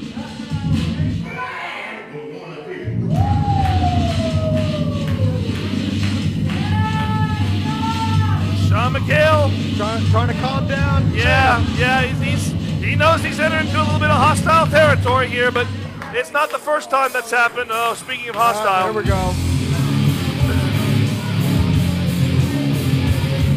Not really a great night for your other co-commissioner, Mark Wilson. Earlier in the night, leading his team to a loss in that mixed tag team match. But unfortunately, Mark Wilson does have half the stroke, if you will, here in IZW when it comes to setting up these type of situations. And it does require both their signatures to oversee situations like this. So now there's really only one missing piece of the puzzle. I understand you realize the magnitude of Sudden Impact, the importance of this match for that IZW Championship. I understand that. I understand that emotions are running high because of that. There is a rivalry, and everybody knows that. There's a rivalry not just out here, but hell, in the back. There has been a rivalry between you and Double D. If it's not in the weight room, it's out here in the square circle. And the fans have all been witness to that rivalry. At Sudden Impact, that rivalry comes to head. And of course, it only makes it sweeter that this IZW Championship is on the line. So that's why we're out here tonight. We're putting it out there. We are showing the importance because, hell, all the fans realize how big this match is going to be May 16th. Right. Am I right?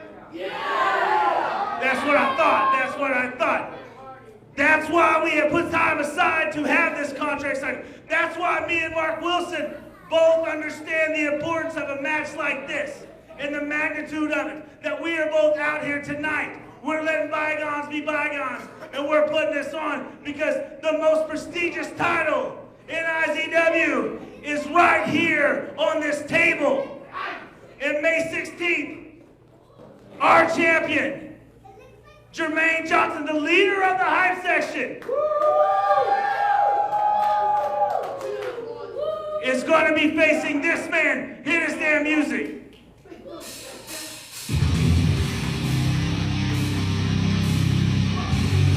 Well, here comes the challenger. And, you know, Jeff, I think you're very well aware, as I am, as all the regular viewers of IZW and all the regular attendees are, of the feelings between these two men ever since both of them re-entered the Impact Arena last year. Well, it's been very hostile between both individuals. Both of these men very passionate, very driven, and very focused on that championship that sits at the end of the table there. And another thing, the crowd loves both of them. They do. So it's going to be interesting to see what happens to Sudden Impact. Who does the crowd get behind? And that's exactly it, is that both of these men are so accustomed to having that invisible quality that supports them during the match, but come Sudden Impact, you're right, I don't know if it's going to be a clear-cut situation. And we got everybody. I guess Mark Wilson's got the paperwork. Mark Wilson laying the paperwork right down, and Sean Mikhail McLeod's got a pen. presenting the pens to each of the individuals. We simply await for them to sign the documents and make it official. Well, there seems to be some words being spoken.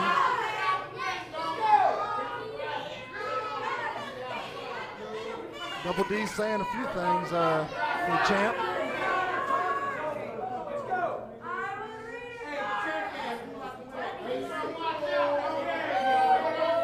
Mark Wilson really wants to get this underway. He wants to. I hope you all understand how crucial it is for you two to sign this piece of paper, because this is for the IZW Championship at Sudden Impact. You wanted the match, you want to be champ, you are the champ, then let's get to signing.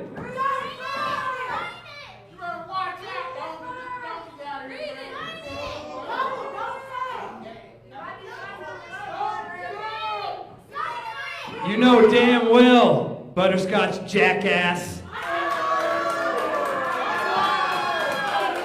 I don't think it's exactly. You don't need to tell me how important this match is. Hell, I don't think you need to tell the IZW world just how important this match is. When you see this championship right here, the IZW Championship, and it's on the line, you know damn well that's the most important match of the night.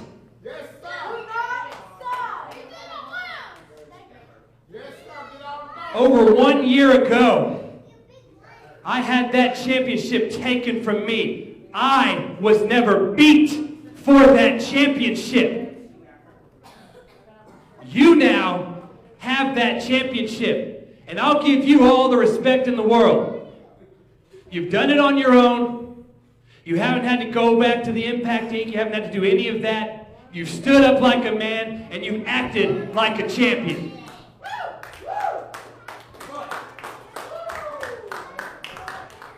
But May 16th, in the match to end all matches, I'm coming for my IZW Championship.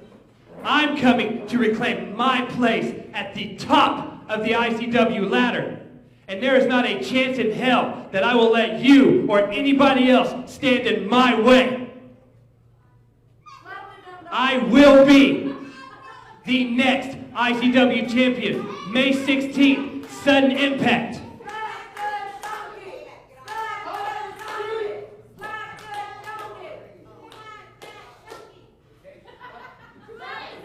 when I pin you, 1, 2, 3, in the middle of this ring, there will be no more excuses. There will be nothing. My journey will come to an end, and I will finally be the IZW champion. Do you want to know why? Because kiss my ass, that's why. Well, Double D's got the pin. Looks like he's signing. Strong words from the challenger, as usual, but Double D has now put his signature on the contract. We just await the champion, but I think he's going to have some words in return. Since you're done blowing all your hot air, I guess I'll respond. Double D, you talk about how important the IZW Championship is to you.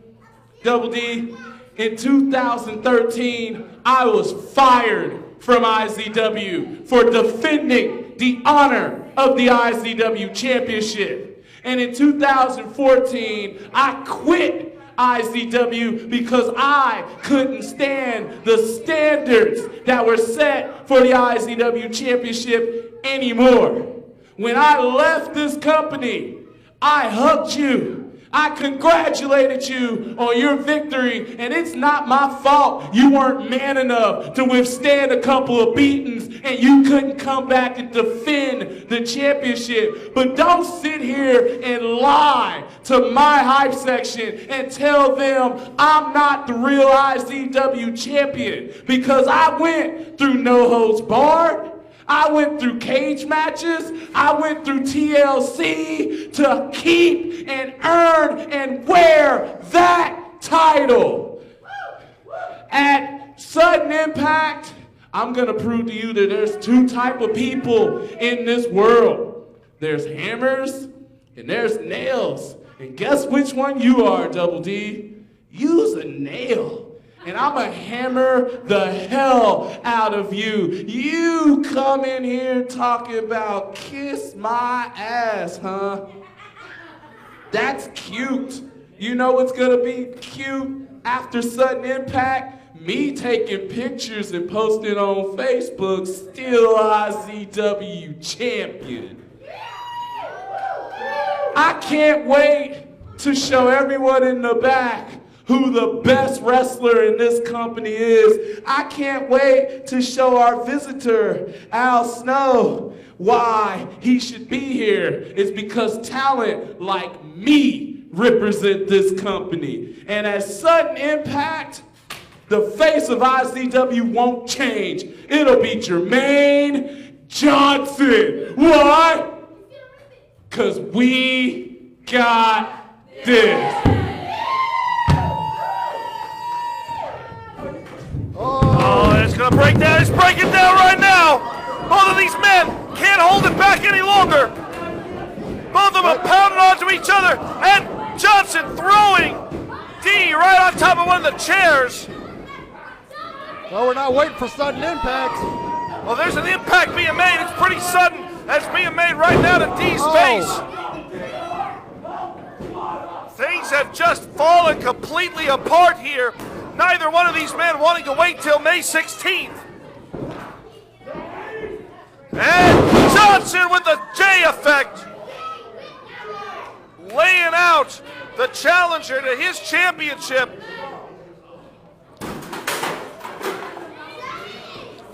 I don't think Johnson's done, though. No.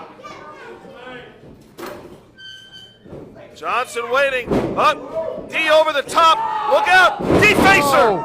D-facer right there. And if that happens on May 16th, it very well could mean a brand new IZW champion. As D now he holds the title, but D has picked up the championship belt, and D. Watch out, Jermaine. D lays out the champion. Well, like I said, you still have some people in the crowd who's behind Double D. Well, Double D now standing proud in the ring with that championship held high above the fallen champion. Will that be the case come May 16th?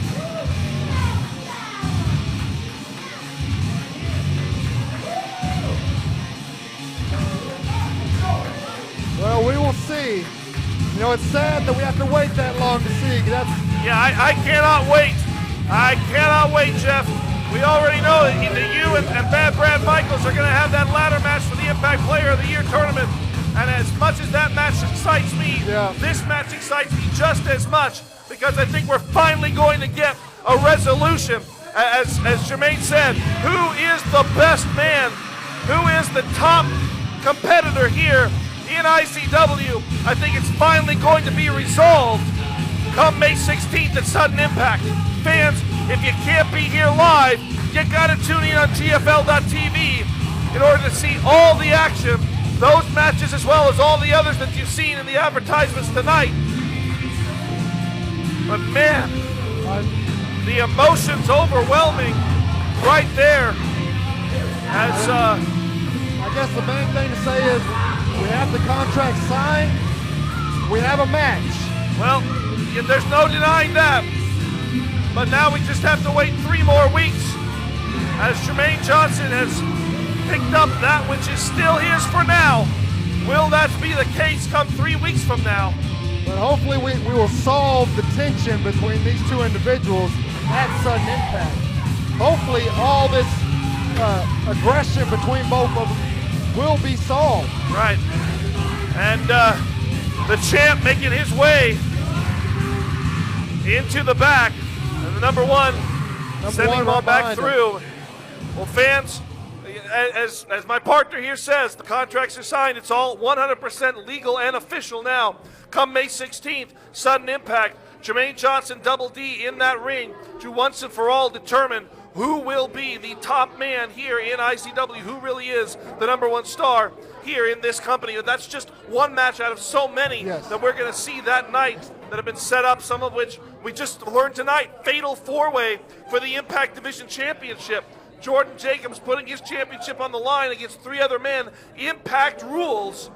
That's going to be a lot of pain in that match. There's going to be a lot of chaos going on. You got Randy Price, you got Jake O'Brien, and Damian Morte. Damian Morte, I mean, just a one-on-one with Damian Morte by himself would be scary enough. And then, let's not forget, you have me, the attorney, Jeff Wolfenbarger, against Bad Brad, and you'll see me winning that match. Well, in order to do that, you're going to have to scale a ladder and pull down that contract, which will give you a shot at the IZW Championship, if you can do it, to become the 2015 Impact Player of the Year.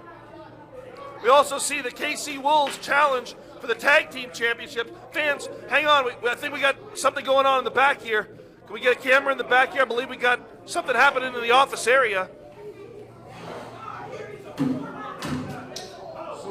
what does this end? What end, Mark? The losing, the failure, the inability to get the job done week after week. Am I hearing you correctly? Are you talking about me, Mark? Are you talking about him? Maybe. Just maybe. Maybe you're talking about what happened tonight. The mixed tag match, all that. Let's see. Whose idea was that? The mixed tag you put together? That mixed tag, that what you're talking about, Mark? Is it or is it not your job to put me and our Savior in advantageous positions? And when I do that, is it not your job to fumble, not drop the ball? I dropped the ball? I dropped the ball. Yeah. Maybe it's because you, time and time again, put me in no-win situations. How did look at me, Mark, how is it I ended up in 2 First Blood matches with the Image of Fear within a month of each other? How did that happen? Boss man?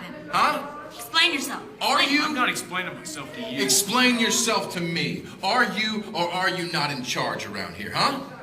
Look up here, Mark. Who's in charge? Is it you? Commissioner? I'm wearing the tie. I'm in charge.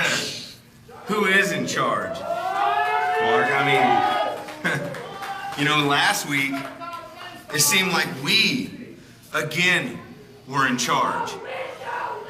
I mean, and after the beating that we left on Kevin Morgan, that beautiful, beautiful beating, after we left him laying There was no way I thought I was going to walk in here this week to this incessant arguing, this pettiness between you two. I mean, when you should be concentrating on that, building on what we did last week, instead I come in and you're like two immature children on a school playground fighting over some ball that evidently both of you are dropping. In your words, not mine. Is that what I'm to understand? I mean, with all the problems in the world, you're worried about your minuscule problems, Damon.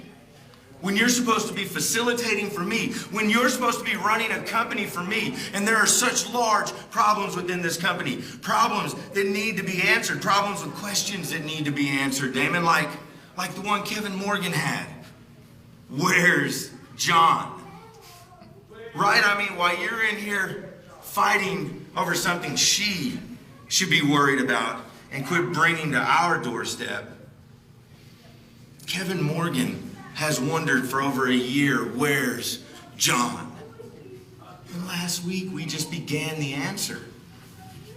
I mean, didn't you put him in a match with Team Bull? 2-on-1 handicap match tonight, coming up in just a few minutes in the main event. In charge.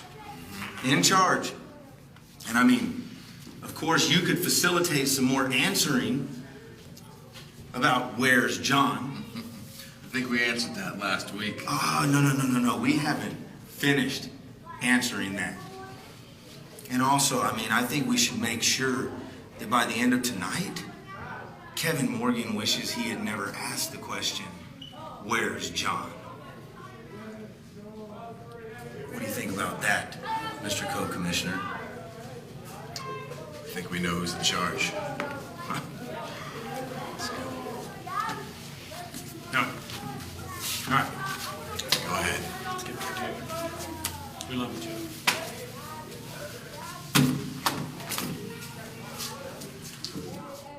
Don't just come to Impact Ink to customize your skin. Now you can customize your t-shirt with competitive prices and high-quality graphic designs. We're your one-stop shop for wearing your ink. Whether it's for your school, office, athletic team, or just your personal attire, we can take anything you imagine and turn it into a shirt that makes an impact. And if you have an idea but need help with your design, we can do that too. Call 699-7530 or stop by 1008 Southwest 11th Street. Just ask to talk to Candace. From skin sleeves to shirt sleeves. Wear your art, love your ink. Impact Ink.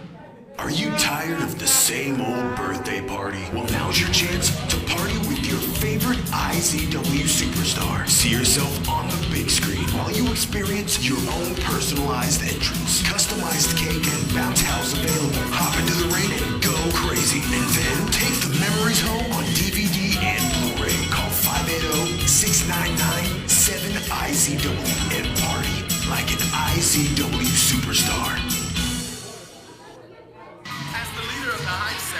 Trying your luck at other places can be hit or miss, but at Maverick Pond, we got this. HD TVs, laptops and computers, we got this. cold air conditioners, we got this. Chainsaws, weed eaters, mowers, We got this. Beats headphones, We got this. game consoles, We got this. a wide jewelry selection. We got this. It's Maverick Pond. 3574-911. May 16th, prepare to have your expectations shattered. IZW presents Sudden Impact. The KC Wolves want to regain their tag team championships when they take on the reigning champs, Team Bull. Impact Division Champion Jordan Jacobs defends his title in a four-way Impact Rules match. And the Impact Player of the Year tournament comes to the close as Black Ray Michaels faces off against the attorney Jeff Wolfenbark in a ladder match for the Sudden Impact contract. Night full of thrills and spins. Live May 16th at the Impact Arena, 1009 Southwest. Brace yourself for Sudden Impact. What does everybody want?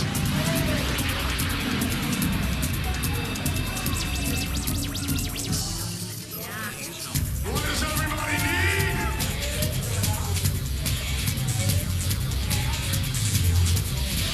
What does everybody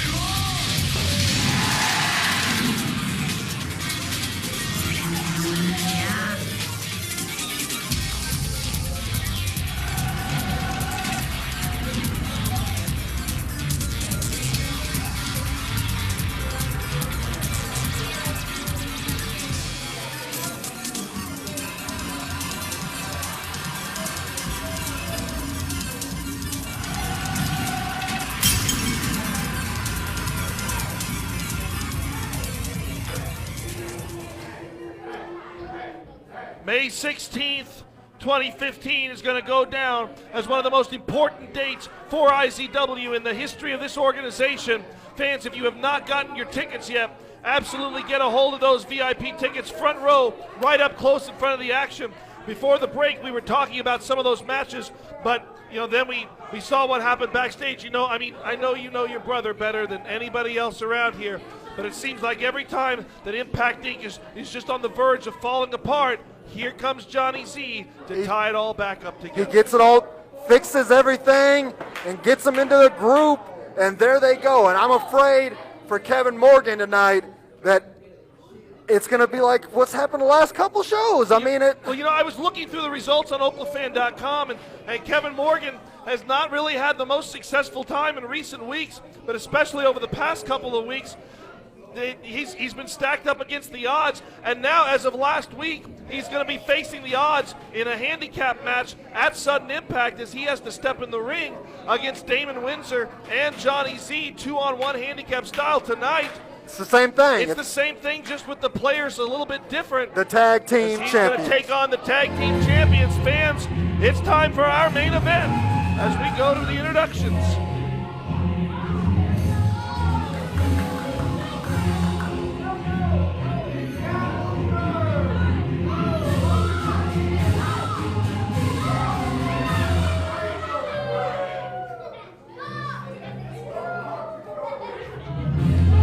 Ladies and gentlemen, the following contest is set for one fall. It is your main event of the evening.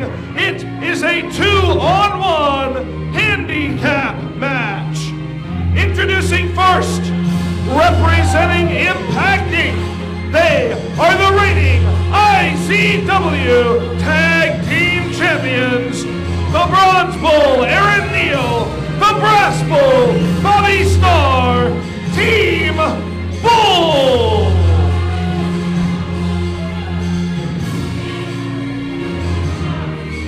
Team Bull making their way around the ring as they make their way in for this 2-on-1 handicap match. And a man I've faced many times, Aaron Neal. He's got his crown on, he's got his robe on, and he has one half of the tag team titles around his waist. If anybody can define a war here in IZW, I think your feud with Aaron Neal, which carried on for so much of 2014 and the first half of 2015, is the epitome of exactly what that was about. But I know what kind of damage he can lay out, and like I said, Kevin Morgan is not having a great month, I guess. He is not. In fact, I'll run down some stats here in just a moment after we get these introductions completely underway, the match underway. But I gotta say, for Aaron Neal to suffer the humiliation and the punishment that he did in all the matches that he had with you, and then to rebound right after that, basically, and to capture the tag team championships 2 weeks ago. I have to admit, he rebounded very well, very well. Says a lot for the Bronze Bull, as they are 4-time tag team champions, Team Bull. And they have been a thorn in the side of the KC Wolves for such a long time. But tonight it's not about the Wolves, it's about the image of fear. Very shortly we will meet the image of fear. Well, Team Bull looks confident right now, smiles on the face of the Bronze Bull, but that may be about to change.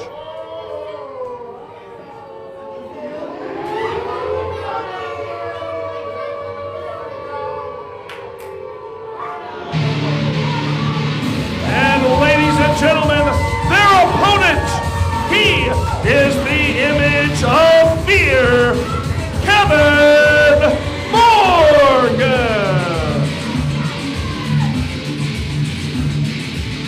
Kevin Morgan is not backing down. He is staring down Team Bull.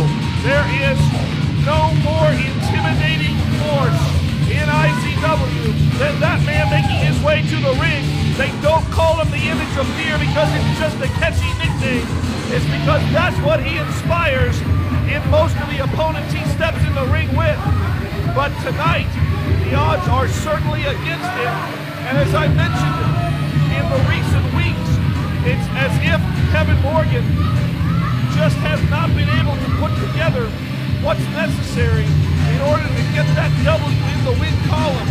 Last week, another loss in the first one match, in a return match with Coronation. Prior to that, he had an opportunity for the IZW Championship against Jermaine Johnson 2 weeks ago. That match ended up in a disqualification loss for him, but still lost. In fact, you have to go back to February 28th before you can find the last time that Kevin Morgan lost a win here in IZW. But it was a really important win because it was a victory over Johnny Z. That's correct. And even though the last few weeks or month has been losses, they've been disqualifications. They've had my brother coming in, getting involved. So it hasn't been one-on-one. It's been someone else coming in. With Impact Inc., it's never one-on-one. Exactly.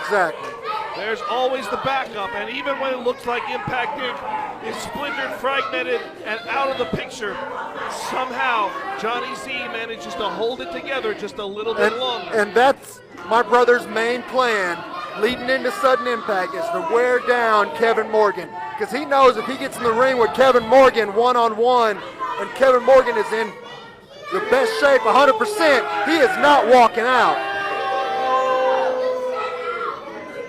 Most other people, if stepping into the ring in a 2-on-1 handicap situation, would be, I think, noticeably nervous, would be attempting to warm up, to fire themselves up.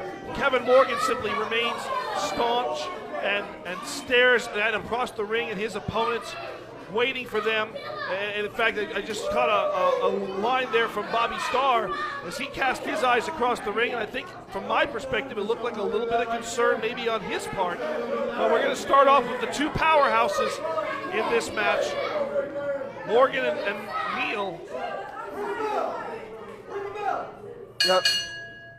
There's the bell. Kevin Morgan just wants to do as much damage as he can.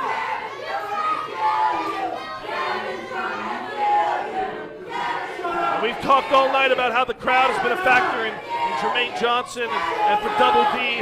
Well, the crowd right there behind the image of fear, as they're telling Aaron Neal exactly what they want Kevin Morgan to do to him. Yep.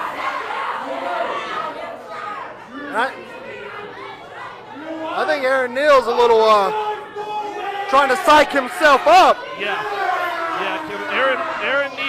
Aaron Neal radiates positivity right now. He looks real confident and assured of himself. On the outside. On the outside, but inside, I think we both know there are butterflies there.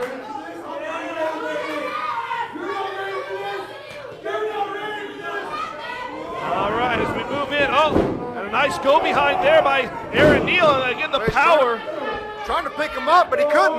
The power of Aaron Neal on some display there, but he could not get the man completely off of his feet and down. Morgan now reverses around. Oh, Morgan with no problem whatsoever. Almost easily getting Aaron Neal over there. And a second time. Again.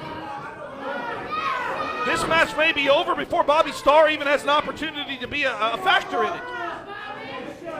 But as we know, Team Bull doesn't always play by the rules, so. They are a good team. Yes. They are absolutely. There's a reason they wear those tag team championships. They have the ability to work together. And I think right now that's exactly what Aaron Neal needs to do. He needs to start relying on that teamwork. Because one-on-one, he's going to lose the battle here. Yeah, exactly. Well, the takedowns have been effective, but a straight right hand is certainly just as effective. Aaron probably needs to tag out right here. He's so close. But if Kevin was smart, he'd pull Aaron back. Well, I'm not sure that Kevin's actually worried. I mean, if he can handle the big man like Aaron this way, just imagine what he could probably do to Bobby Starr. Yeah, but two guys are going to wear you down if they can work on you long enough. If they can work together, that's true. But right now, okay, there's the tag. Here comes Bobby Starr in. Aaron out.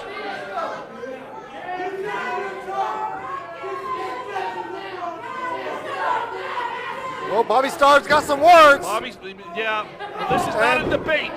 This is professional wrestling. Well, I don't.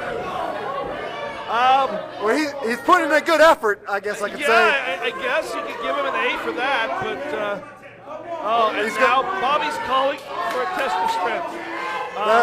Not the smartest thing to do against Kevin Morgan. Bobby's never. Oh, all right. Yeah, I was about to say he wasn't the brightest crayon in the Wow! Bobby's head just landed in the third row. But amazingly, he kept his hair on.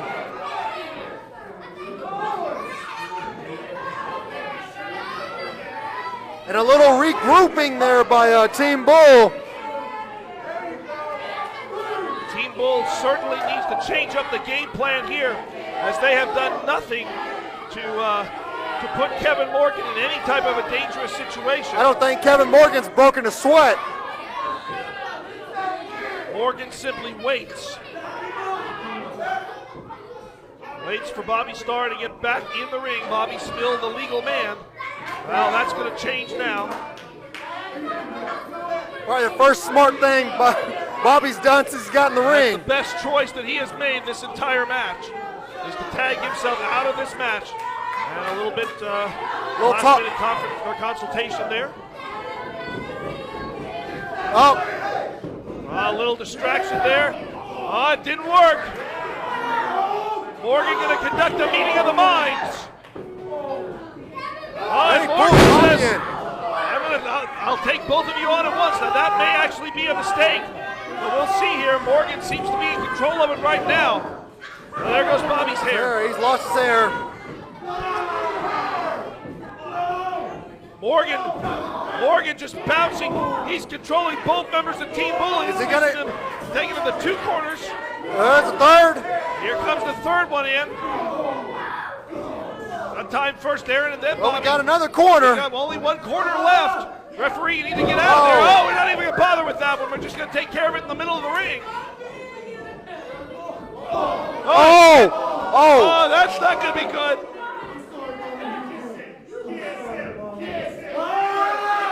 Well, no time to kiss and make up there for Team Bull. Well, Morgan ready. But here comes Bobby Starr distracting him.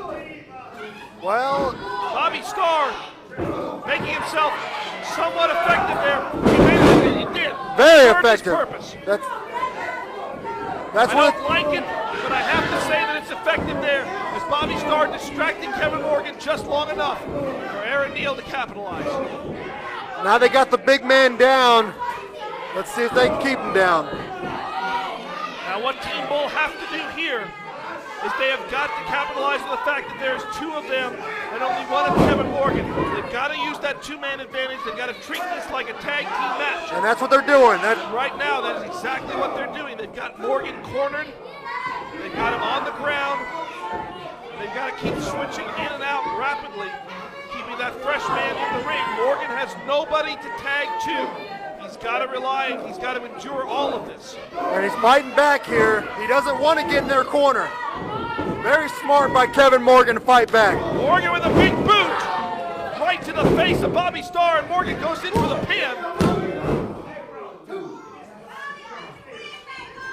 There's still fight left in the members of Team Bull.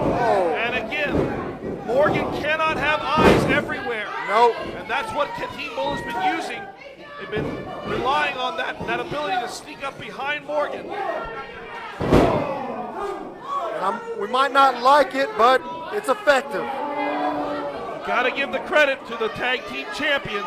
We said it before, there's a reason that they are those champions. They work very well together, and that's what they're doing right now. Then they're working the back of Kevin Morgan, trying to get the big man off his feet. Well, we know that Kevin Morgan likes to use a lot of those power moves. He likes to pick people up, press them above his head. He loves to be able to throw that weight around. You don't have a solid, stable back, you're not going to be able to get people off their feet.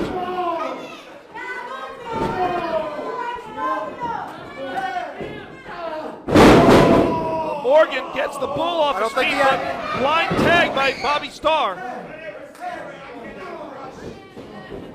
Nice tag by Team Bull there. Good tag team work on the part of the tag team champions in this one-fall handicap match. And as we said before, this is the same scenario that Kevin Morgan is going to find himself in come May 16th, except that time it's going to be against the other members of Impact Inc. in Damon Windsor, who's a man that Kevin Morgan knows oh so well, tag team partners for such a long time with him. And then the natural-born leader himself, Johnny Z, the man that Kevin Morgan wants to remove from IZW. Yeah, and I know my brother, he'll use anything to his advantage in a match. And it being 2-on-1. Oh! There's a collision that Team Bull was not expecting. And Morgan now overcoming the handicap. Morgan picks up Neil. Well, that took a little bit out of him there, though. Morgan is still on his feet. Bobby Starr trying to go to the top rope. Morgan intercepts him. Launched like a rocket all the way across the ring. He's calling for it. And Morgan ready. I think Morgan wants to. But he's got Bobby Starr behind him. He's got Morgan diving into the try for the spear. But Neil catches him with a spine buster. Bobby off the top rope, diving headbutt, teamwork at its best there by Team Bull. This could be it right here. Oh! I can't believe Kevin kicked out of that one. That was 2 7/8.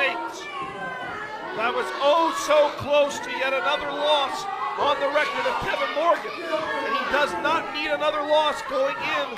Well, now we got Bobby Starr with the belt. Bobby Starr's got the tag team belt. This is not a no disqualification match. What? Oh, we got the Wolves. The Wolves out. The Wolves getting a little revenge. Oh, spears!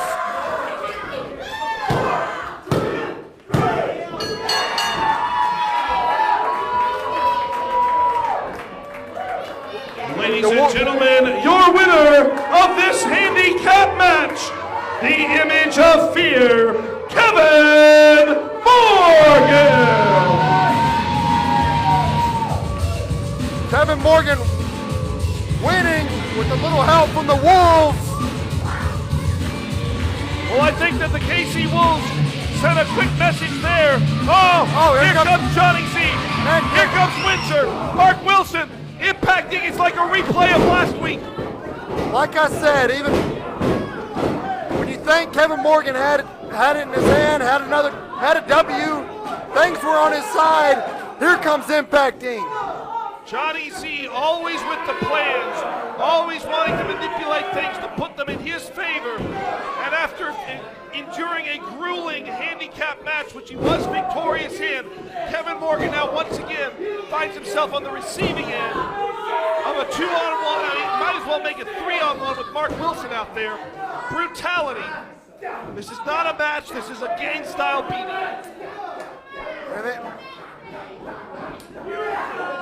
This is exactly what my brother has in mind, is to wear down Kevin Morgan.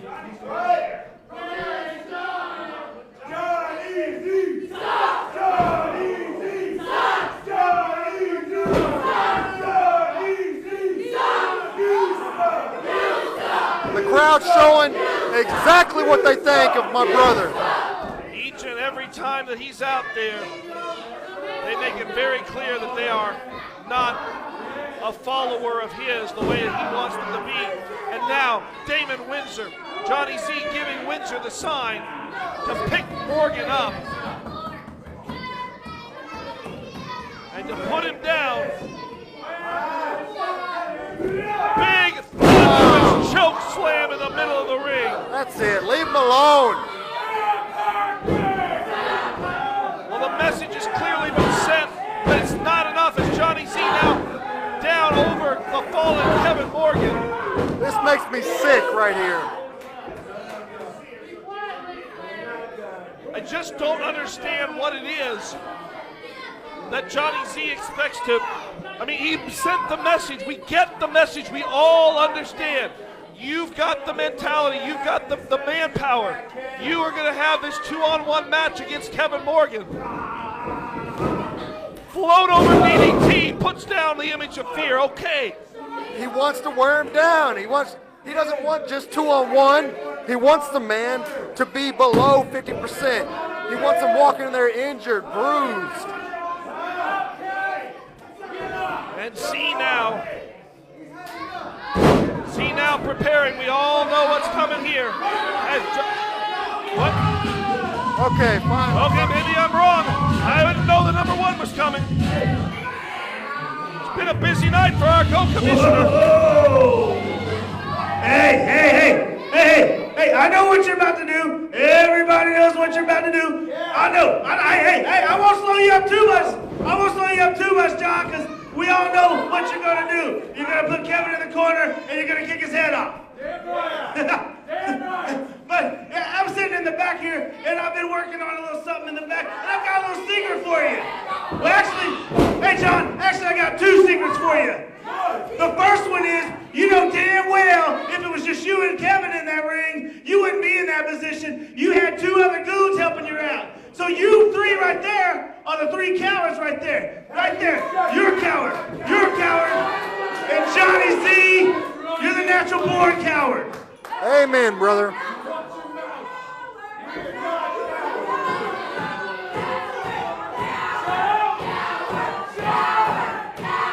And the IZW world agrees. That's all them. You're a coward. Anyway. Hey, oh yeah, I got one more. Yeah. No. Hey, yeah, that big singer, May 16th, sudden impact. It's not just going to be you and Damon Windsor taking on Kevin Morgan right there, having your way with him. In fact, at sudden impact, it's going to be you, Johnny Z, and you, Damon Windsor, against Kevin Morgan and his tag team partner, a little buddy of mine that I just got the phone with, named Al Snow. Oh my God! Well, we knew Al Snow was coming. Yeah. Now we know what he's here for. Yeah, enjoy that. And Morgan puts down both of us in his technique. And Mark Wilson runs away. Kevin Morgan has speared the life out of Johnny Z and Damon Windsor. And come May 16th, with Al Snow at his side, Kevin Morgan may just well put Impact Inc. completely out of IZW. It's back to the drawing board for Impact Inc. What a revelation. What an announcement by the number 1, Sean McHale. Kevin Morgan has backup. It will not be 2-on-1. It'll be even-handed, a fair fight. And Kevin Morgan may finally get his revenge against the man who fired him from IZW a year ago. And that just when we thought it was downhill for Kevin Morgan, things are starting to look up. Kevin Morgan signaling to the fans and to Impact Inc. You're going down. Come May 16th, you've got 3 weeks to get ready for it. And then it's going to be an entirely different story. And we know every time Al Snow comes to town, it is something.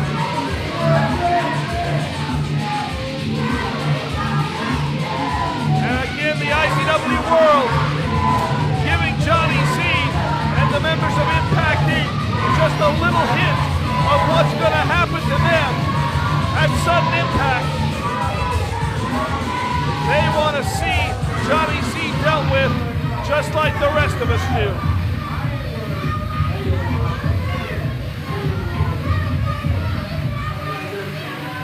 Well, Impact Inc. Is talking a little bit up here, but they're not going down there to meet Kevin Morgan. Oh, Impact Inc. standing up here. Impact Inc. looks celebratory right now, but I think it's a lot of false bravado Yep.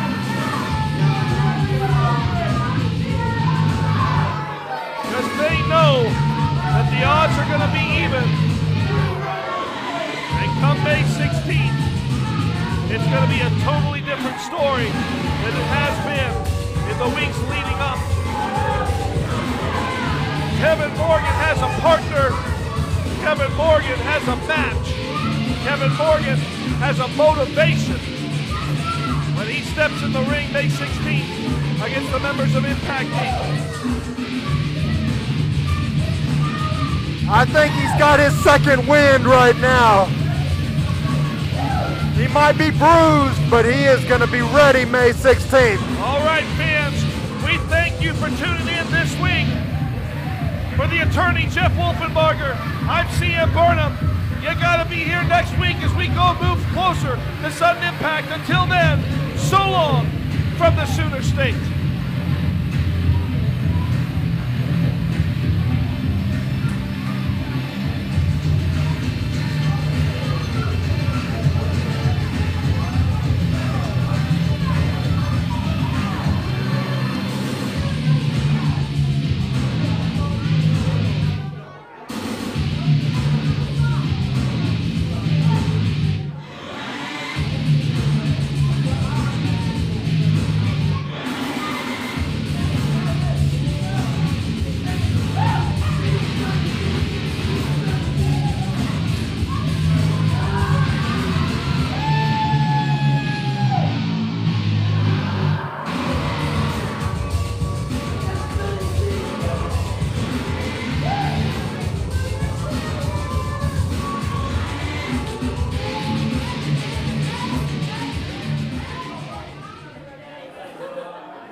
Ladies and gentlemen, what did you think of our show?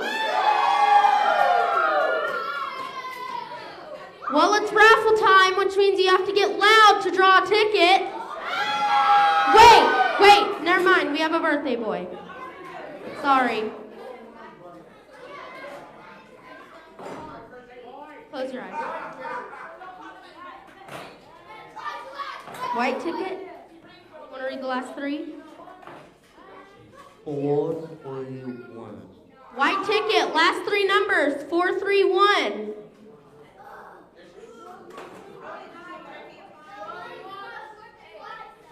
Can I see it real quick? Yeah, 431's right. Nobody have it? Oh, okay. Do you want to pick again? Okay, I should probably take these out. Oh, there's only one. That's strange. Okay, here. Red one? 930. Red ticket, 93. Oh, okay. That's convenient. You get 2 tickets to next week's show.